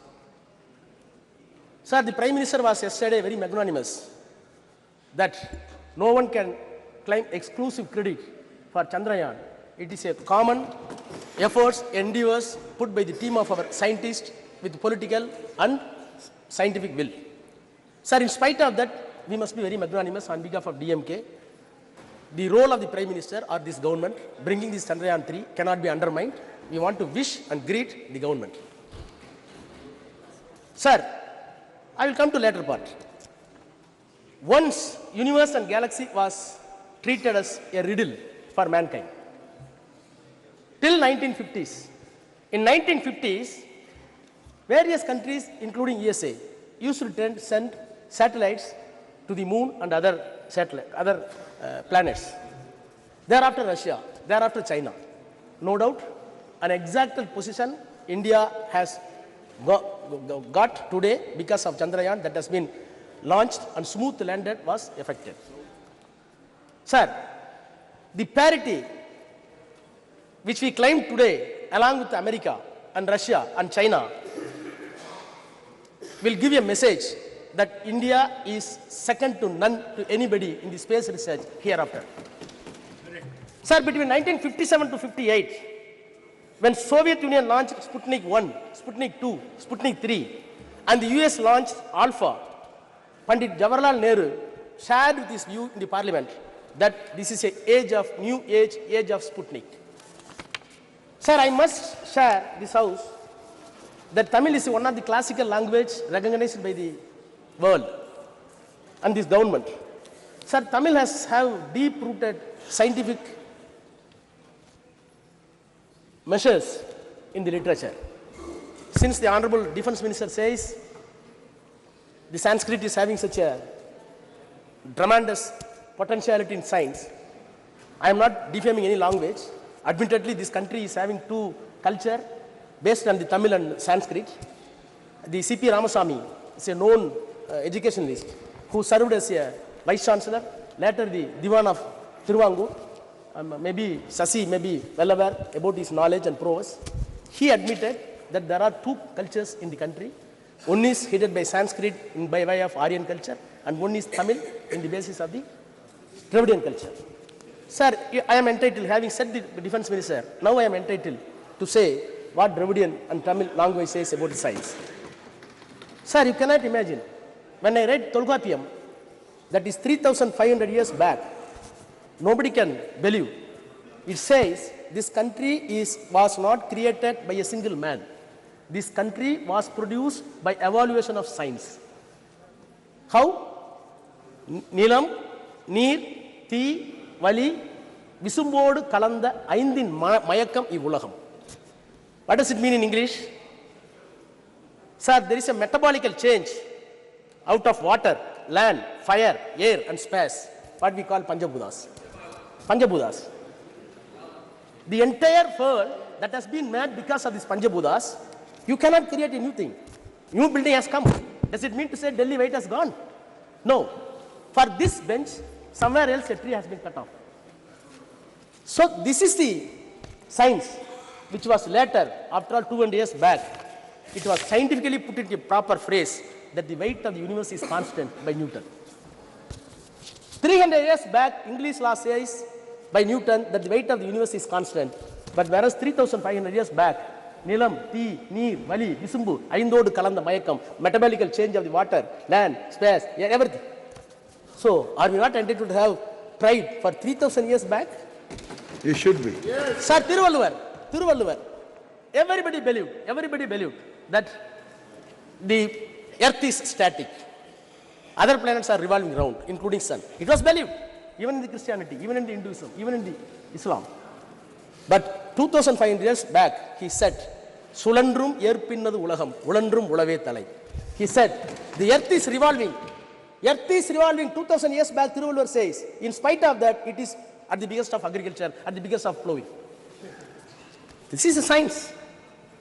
Sir, Bharati, last century, early century, he said, Vana Yalappo, Kadal Meena Yalappo, Sandira Mandalatu Yel Kandu Delivo. Vana Yalappo, what does it mean? We will measure the space. Poet Bharati, who is a scholar in Sanskrit, he said in Tamil, Vana Yalappo, we will measure the space. Kadal Meena Yalappo, we will measure the sea and fishes. Then ocean. Then the Chandara Mandalatu Yel Kandu Delivo. We will study and research the moon, which will be benefit to the mankind. These are all the Tamil literature. You cannot find Tamil literature as far as science. You cannot say one incident that the language Tamil is traveling as against the science. Sir, Bharati is being a Tamil and Sanskrit scholar. In spite of that, when the science comes, he did not shut down the mythological, he did not stick on the mythological value. Sir, today I am very proud as a student of a Dravidian school of thought, which was designed by Periyar EVR, and it was articulated by Dr. Annadurai, and it was came to power after Kalaignar, respected our leader Dr. Kalaignar Karunanidhi. Along with them, today, the #1 Chief Minister of Tamil Nadu, Honorable M.K. Muthuvel Karunanidhi Stalin, we welcome the measures that has been taken by the government to put the Chandrayaan in the correct orbit. By putting the Chandrayaan in the correct orbit, the mythological illusion that has been removed, that is the success of the Dravidian story, Dravidian concept. Sir, by this time, I must extend my congratulations to the all scientists, those who involved in the scientific team, in the space, more specifically the contribution of Tamilian. In Chandrayaan 1, Mailsami Annadurai. In Chandrayaan 2, Sivam. In Chandrayaan 3, Veera Muthuvel. Sir, these people are very proud. These people are not even went to private schools, private colleges. They belong to OBC. Very ordinary. They came from very ordinary gullible mass and studied in the government school. In spite of that, they contributed that India has reached the moon because of not the students from convent, not from the students of any other exalted institution abroad, by the government colleges and government schools. Sir, they did not know Hindi and Sanskrit. These scientists did not know Sanskrit and Hindi. They know only Tamil and English. In spite of that, they exalted such a position. Sir, I am looking back the history of space research since 1952, as put in my friend Sasi Tharoor. Sir, rightly he said, when Indian National Committee for Space Research, INCSR, was set up by the Pandit Jawaharlal Nehru under the chairmanship of Vikram Sarabhai, and later it was developed to renamed as ISRO. Sir, I am disturbed when such a remarkable phenomenon took place and the nation got pride. We must introspect other mode of thoughts and views. Sir, I heard the defense minister very patiently. I recall my memories and check it up with the documents in the parliament just 1 hour back. In 2004, in my 30s, I was Minister of State Health in the Council of Ministers headed by Vajpayee, Dr. Vajpayee. He is known for protecting the Raj Dharma in politics. Sir, that time, a debate was brought by the honorable member from Andhra, Jaipal Reddy, a veteran leader in Congress. The motion is, drop the 3 cabinet ministers from the cabinet. One of the person he named is Murali Manohar Joshi, then the HRD minister. Sir, the motion was moved by Jaipal Reddy. The house was rapt attention. Murali Manohar Joshi was there. Atal Bihari Vajpayee was there. Then the Arun Jaitley said, I quote, I have always regarded Dr. Murali Manohar Joshi as a genius scholar, but my philosophical problem with him is that he is confused himself, history with mythology, philosophy with theology, astronomy with astronomy. And he further went, Mr. Joshi, you want to change the syllabus and you want to give a saffron syllabus for the students. I am entitled to call, he said, I am entitled to call you in the house that you are a textbook terrorist. Unquote. Sir, I was part of the government, in BJP government, no doubt. The reason is something different. This is not the place to elucidate. Nothing is different. But sir, the accusation that has been made, the accusation that was made by the Murali Manohar Joshi still continues in the mouth of Defense Minister Rajnath Singh. Sir, no doubt, government has done a great job. When the satellites were successfully sent by the America and Russia, Prime Minister Nehru wrote to all chief ministers, please note this. We have not sent it. India did not send it, not able to send. But in spite of that, Prime Minister wrote letter to all the chief ministers, I quote, intrusion of the man into outer space, and unquote. Letter further says, it is very important. Our narrow world, we are entangled with all kinds of rivalries in the name of caste, greed, and religion, and national conflicts which have no meaning in this new age of science and space, unquote. Sir, when the Chandrayaan was sent to the moon, naturally your mind and heart must enlarge. Whereas I feel with all my sincerity that one side you are sending the Chandrayaan to the space and your heart and brain going down somewhere else, which contradictions. What happened to my elder leader, T.R. Balu is here. Sethu Samudram project, which was a dream for us. It was completely stopped because of mythology, not for science.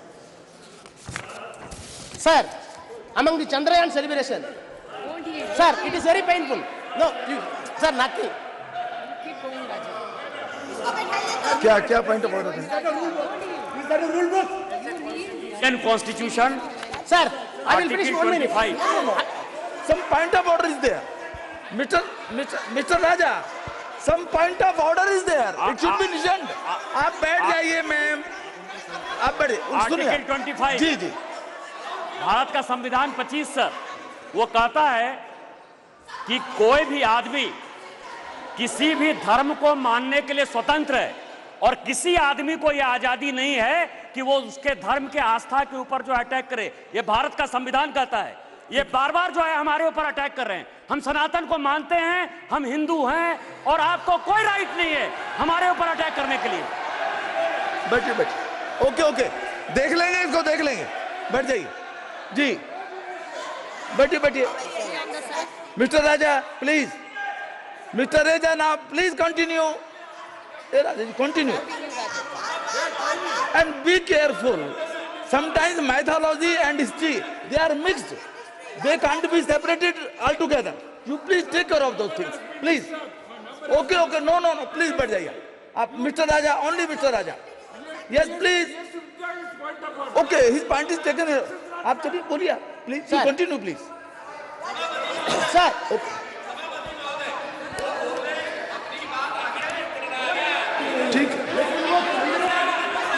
ठीक है बैठिए.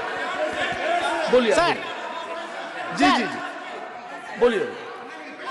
Sir. We should be careful. Sir. I am repeating the words. Sometimes mythology and history are mixed. They are mixed. Yes, sir. I am not doing. Sir, I am not. In our nation, in our country, no. It is a tradition to tell the history through mythology. It is also a tradition there. Please now. Sir, without any reservation. You are very senior, sir. Sir, without any reservation, cutting across the political parties, we are ready to shower encomium upon this government, the Prime Minister, no doubt. But am I not entitled to say the other side also? Sir, Chandrayaan went successfully to the moon. We are celebrating, no doubt. We are entitled. The world should know that where India is going as a superpower of 4th place. After USA, after Russia, after China, no doubt. I am also Indian. I am having my own pride towards the country, towards the Prime Minister, towards the ministers. But, sir, my heart is, sir, my heart is bleeding. Sir, my heart is bleeding. One side, Prime Minister was jubilant for Chandrayaan 3. Other side, Prime Minister was very proud to launch Vishwakarma scheme. For what purpose? At the age of 18, boys, you want to launch a scheme to enslave a barber as barber ever. To enslave a shoemaker as a shoemaker ever. To enslave a goldsmith as a goldsmith ever. No. To enslave a carpenter as a carpenter ever. No. Please. आप बैठिए. बालू साहब. Please come to the Chandrayaan only. Vishwakarma Yojana here is not to be discussed now. Please. You repel it. No. You repel it. There could be different interpretation also. Mr. Raja, there could be different interpretation also. Please don't go into those details. Please. This is a minute problem for our. Sir. No. Sir, when I am seeing Sir, the advertisement came. The advertisement came in the newspaper. You see the photograph. The man is chewing the shoe. And another man is proving the gold. Is there scientific... No, Mr. Raja, please. Sir. No, it doesn't mean like that. No, please. Sir. It doesn't mean like that. To help some barber.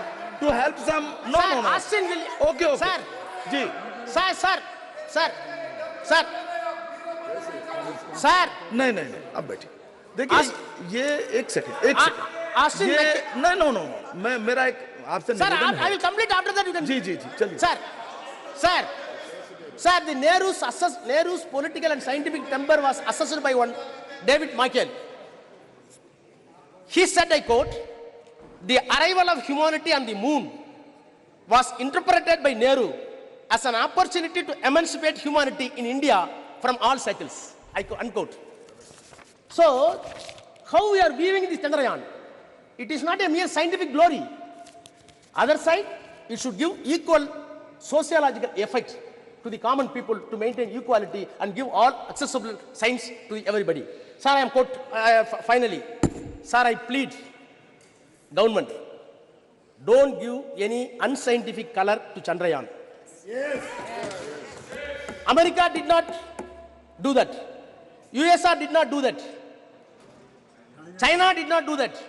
Please put the name of, please, no, I'm finishing. Sir, please put the name of Vikram Sarabhai, name for Chandrayaan 3. Thank you. Yes, very good. Shri स्वागत Rai ji. Sir, I rise to speak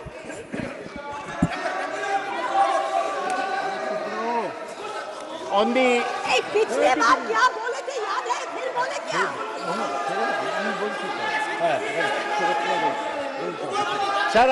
Sir, I rise to speak on the success of the Chandrayaan.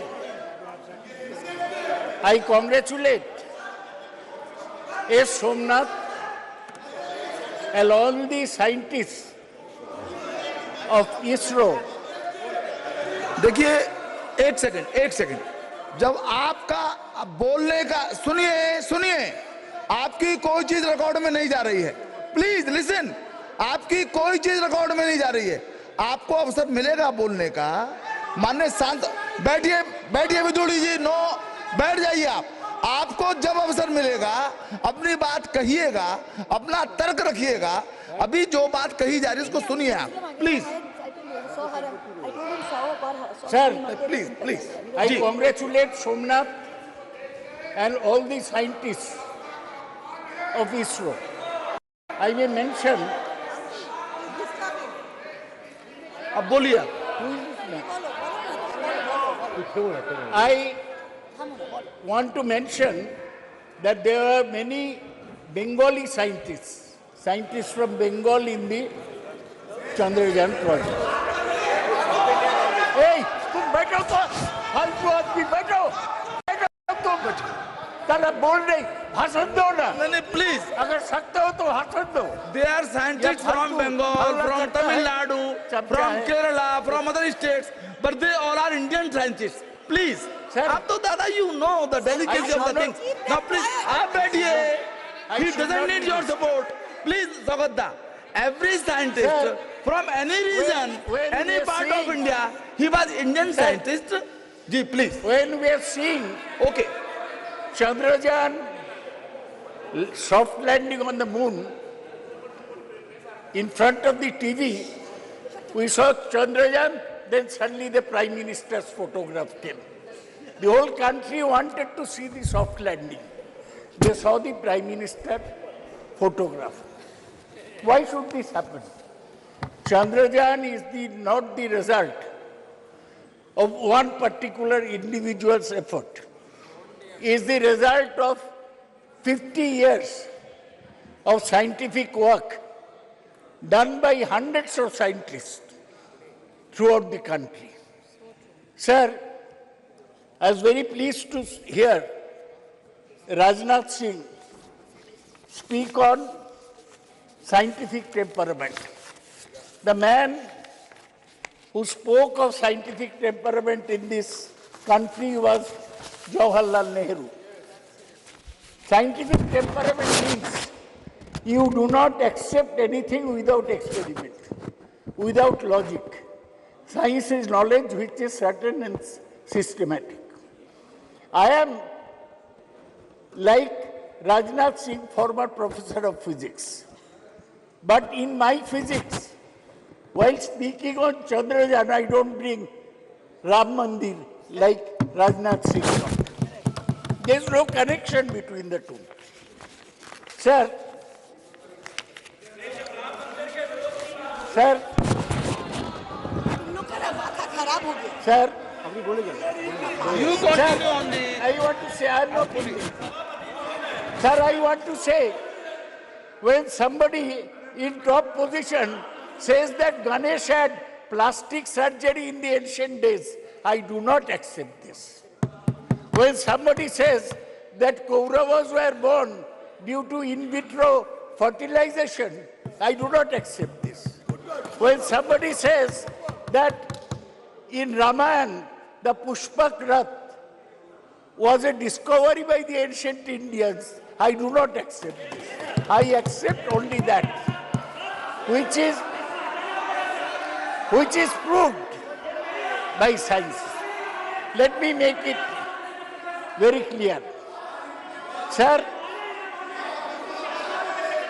let me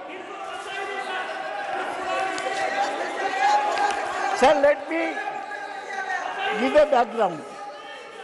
Sir, the background is this. In 1957, the Soviets sent the Sputnik to the space. In 1961, Yuri Gagarin became the first person in space. In 1963, Valentina Tereshkova became the first woman in space. It was at this time that Jawaharlal Nehru felt that we must go into space science. In 1962, he set up the INCOSPAR, Indian National Committee for Space Research, headed by Dr. Vikram Sarabhai, a cosmic ray physicist. Nehru died in 1964. In 1969, when Indira Gandhi was Prime Minister, the ISRO was set up. And in 1972, when Indira Gandhi was still Prime Minister, the Department of Space was set up. So whatever is happening today is continuation of what Dr. Vikram Sarabhai started in 1962. His legacy. He unfortunately died in 1971 in Thumba, the space which he liked so much. So now, India has... Arey, chup karo. Sir, chup karo. Sir, India got the first success in Aryabhatta, which was completely designed and fabricated in India and launched by a Soviet Cosmotos 3M rocket from Kapustin Yar on 19th April 1975. ISRO has successfully launched almost 150 satellites since 1975. Sir, ISRO has established major space systems for communication, television broadcasting, meteorological services, resources monitoring and management, space-based navigation services. ISRO has its headquarters in Bengaluru. Its facility spreads across various centers. Launch vehicles are built at Vikram Sarabhai Space Center, Thiruvananthapuram. Satellites are designed and developed at U.R. Rao Satellite Center, Bengaluru. Integration of launching of satellites and launch vehicles are carried out from Satish Dhawan Space Center in Sriharikota, Andhra Pradesh. Development of liquid stages, including cryogenic state, very cold state, is done in Liquid Propulsion Laboratory at Bengaluru. ISRO has carried out 125 spacecraft missions and planned several missions, including Gaganyaan, an interplanetary mission, such as Chandrayaan, Lupex, Shukrayaan, and Mangalayaan, MOM-2. Sir, ISRO, our own organization, it has surpassed NASA in efficiency, resourcefulness, and cost effectiveness. In 2005, NASA launched the solar mission that cost $550 billion. Now ISRO is planning to launch the similar solar mission, Aditya L1, at a cost of $55 million only. That is 1/10 of the cost of NASA. There are 4 types of satellites sent by ISRO. One is communication satellite, which helps our communication system. 2 is Earth observation satellite, which takes the pictures of the Earth. 3 is navigational satellite, and 4 is astronomical satellite. These works are going on. What is great about Chandrayaan, that so far we are using rockets to send satellites around the Earth. They are called either geosynchronized satellites, that means speeding at the same speed as Earth, or the polar satellite launch vehicles, which are placed fixed in the poles. Now, for the first time, sir, we have gone that from a satellite, our rocket has taken a lander mission, lander and a rover, onto the surface of the moon. We failed in Chandrayaan-2. Our lander crash landed, but this time there was no crash. The lander landed very softly. For one day, it sent the messages from moon, but then it had to be jettisoned. We are very happy, all of us, that India has achieved this. But we must have things in perspective. We are talking of a moon, not a moon landing, sending a lander in moon. There is a propulsion module and there is a landing module. Propulsion module takes it from the Earth orbit into the moon. Then landing module goes to the moon surface. Sir, I must remind you, आपको याद दिलाने चाहता हूँ कि 57 में मैं बोला Soviet Sputnik भेजा, हम अभी मून में एक तो सॉफ्ट लैंडर भेजा 1969 में, आज से 54 साल पहले Neil Armstrong stepped on the moon as a man. Stepped on the moon. He said, it's a small step for me, but a giant step for mankind. Giant leap for the mankind. So हम लोग 54 साल पीछे है. अभी तक हम moon में कोई इंसान को लैंड करेगा इतना टेक्नोलॉजी नहीं हुआ. अच्छा काम कर रहा है इसको. एक तो और ये भी सही है कि स्पेस प्रोग्राम में जो पैसा लगता ये खर्चा करना मुश्किल है. जितेंद्र सिंह का बजट काटता है, उसको वेट भी नहीं है उतना, बजट मेंटेन नहीं कर पाता.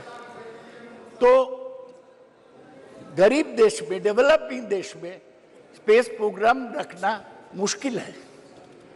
ये आसान बात नहीं है. तो हमें बैलेंस करके चलना चाहिए.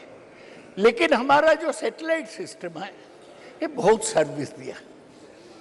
दे प्रिडिक्ट वेदर, कब तूफान आ रहा है, they predict crop development, and they, you know, GPS, our taxi walas use GPS now. That is also based on satellite tracking. So I want to say that Chandrayaan 3 has demonstrated safe and soft landing on the lunar surface. It has demonstrated rover roving onto the moon. Thoda hi gaya, and to conduct in situ scientific experiments. What are the technologies there? Altimeters, laser-based altimeters, velocimeters, inertial measurement with laser gyro-based surface, propulsion system, navigational guidance and control, hazard detection and avoidance, and landing leg mechanism. ये सब हम India में develop किया, यही हमारा गर्व की बात है.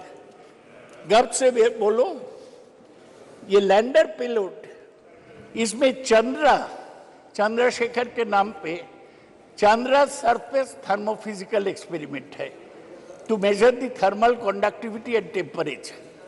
Instrument for lunar seismic activity. Langmuir probe to estimate the plasma density and its variation. So, itna sir, I am concluding. I am not discussing anything controversial. तो मुझे बोलने दिया जाए.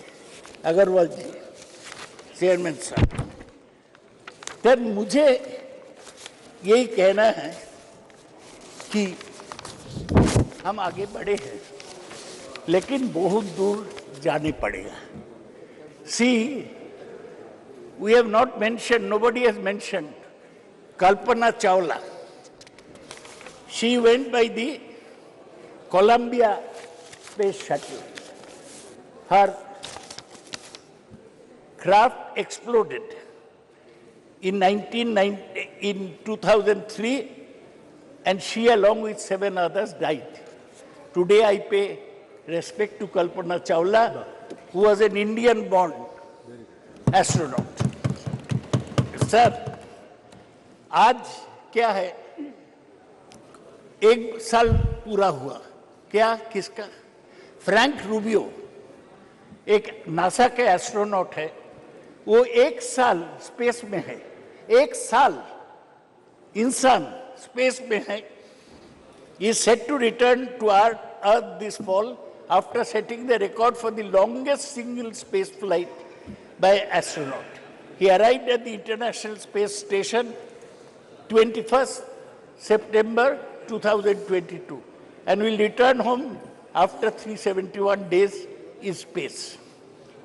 Rubio and his fellow crew members conducted dozens of scientific investigation and technology demonstration. Sir, ये NASA 58 में setup हुआ. उस समय सोवियत यूनियन आगे था. वो पहले स्पुतनिक भेजा, पहले मैन ऑन द मून भेजा, पहले मैन ऑन द मून नहीं, मैन इन स्पेस भेजा, वुमेन इन द स्पेस. लाइका मर गया, लेकिन वेलेंटिना टेरेस्कोवा पहुंच गया. तो हमारा लक्ष्य जो है, आप लक्ष्य सिनेमा देखे होंगे ऋतिक रोशन का. लाइफ में एक लक्ष्य होना चाहिए. लक्ष्य यही है कि हम देश को आगे बढ़ाएंगे. देश में जो कुसंस्कार है इन लोग का बीच, ये दूर करेंगे. देश को विज्ञान में और टेक्नोलॉजी में आगे ले जाएंगे जी, तभी हमारा काम पूरा होगा. सर, अभी भी इंटरनेशनल स्पेस स्टेशन घूम रहा है. वो उधर ही रहता है, खाता है, ऐसा जैसा घर है.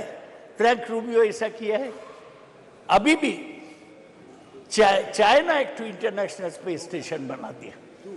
2 American have 1, Chinese have 1. So Chinese भी स्पेस स्टेशन. नाउ प्लीज, बहुत सारे काम करना है. ये जो इंटरनेशनल स्पेस स्टेशन है उसमें NASA, Russia, Japan, Europe and Canada. अभी एक और वक्ता है आपके. One more speaker is there from party. जी सर, हमको यही कहना है कि हमारा रैंक अभी 6th है। किसका पीछे? NASA, Russia, Japan, Europe, Canada and China. China बहुत आगे बढ़ गया है सर। आज इसलिए इस चर्चा में मैं जवाहरलाल नेहरू को प्रणाम करता हूं। Thank you. इंदिरा गांधी को प्रणाम करता हूं, ये हमारा स्पेस प्रोग्राम को आगे बढ़ाए। डॉक्टर विक्रम साराभाई को प्रणाम करता हूं और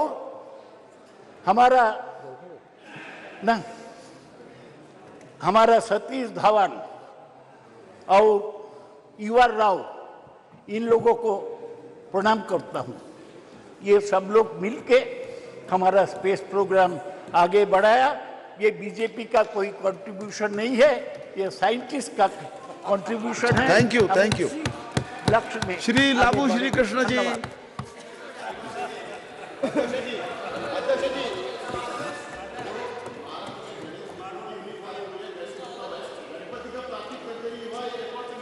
चलिए चलिए बैठिए, अब बैठिए। आप जब आए तो बोलिएगा इस बात को, जब आपका बोलने का नंबर आएगा तब इस बात को बोलिएगा। जी please don't take this out of my time sir. देख लेंगे उसको, देख लेंगे उसको, ठीक है, देख लेंगे उसको। यदि आपत्तिजनक बात होगी उसको देख लिया जाएगा ना। प्लीज लवकुश सर, देख लेते हैं उसको, देख लेंगे ना please. Sir, don't take this out of my time, sir. It's good to see you in the new chair in the new parliament, sir. I thank my party floor leader, Mr. Reddy Garu, for allowing me to speak on the second day of the inauguration of this new parliament building, sir. From ISRO Congress and also from all the members of Lok Sabha and Rajya Sabha, we thank the achievements of ISRO. We congratulate the achievements of ISRO. We are indebted to all the scientific achievements they have done in the last 70 or so years, sir. When I was asked to speak on this subject, the first quote that came to my mind was of Isaac Newton, sir, when he said, "I was able to see further because I was standing on the shoulders of the giants, sir." We were able to achieve Chandrayaan mission because there were so many people that have contributed to it. Just now, Professor Dada has mentioned about Vikram Sarabhai, Satish Dhawan, UR Rao, Madhavan Nair, Kastur Rangan. Because of what they've achieved in the last 65 to 70 years, Shivan, all these people have achieved and contributed to the frontiers of the space exploration, sir. Because of them, we were able to achieve Chandrayaan mission to the moon, sir. And also congratulate Somnath and his team, who was able to place a lander on the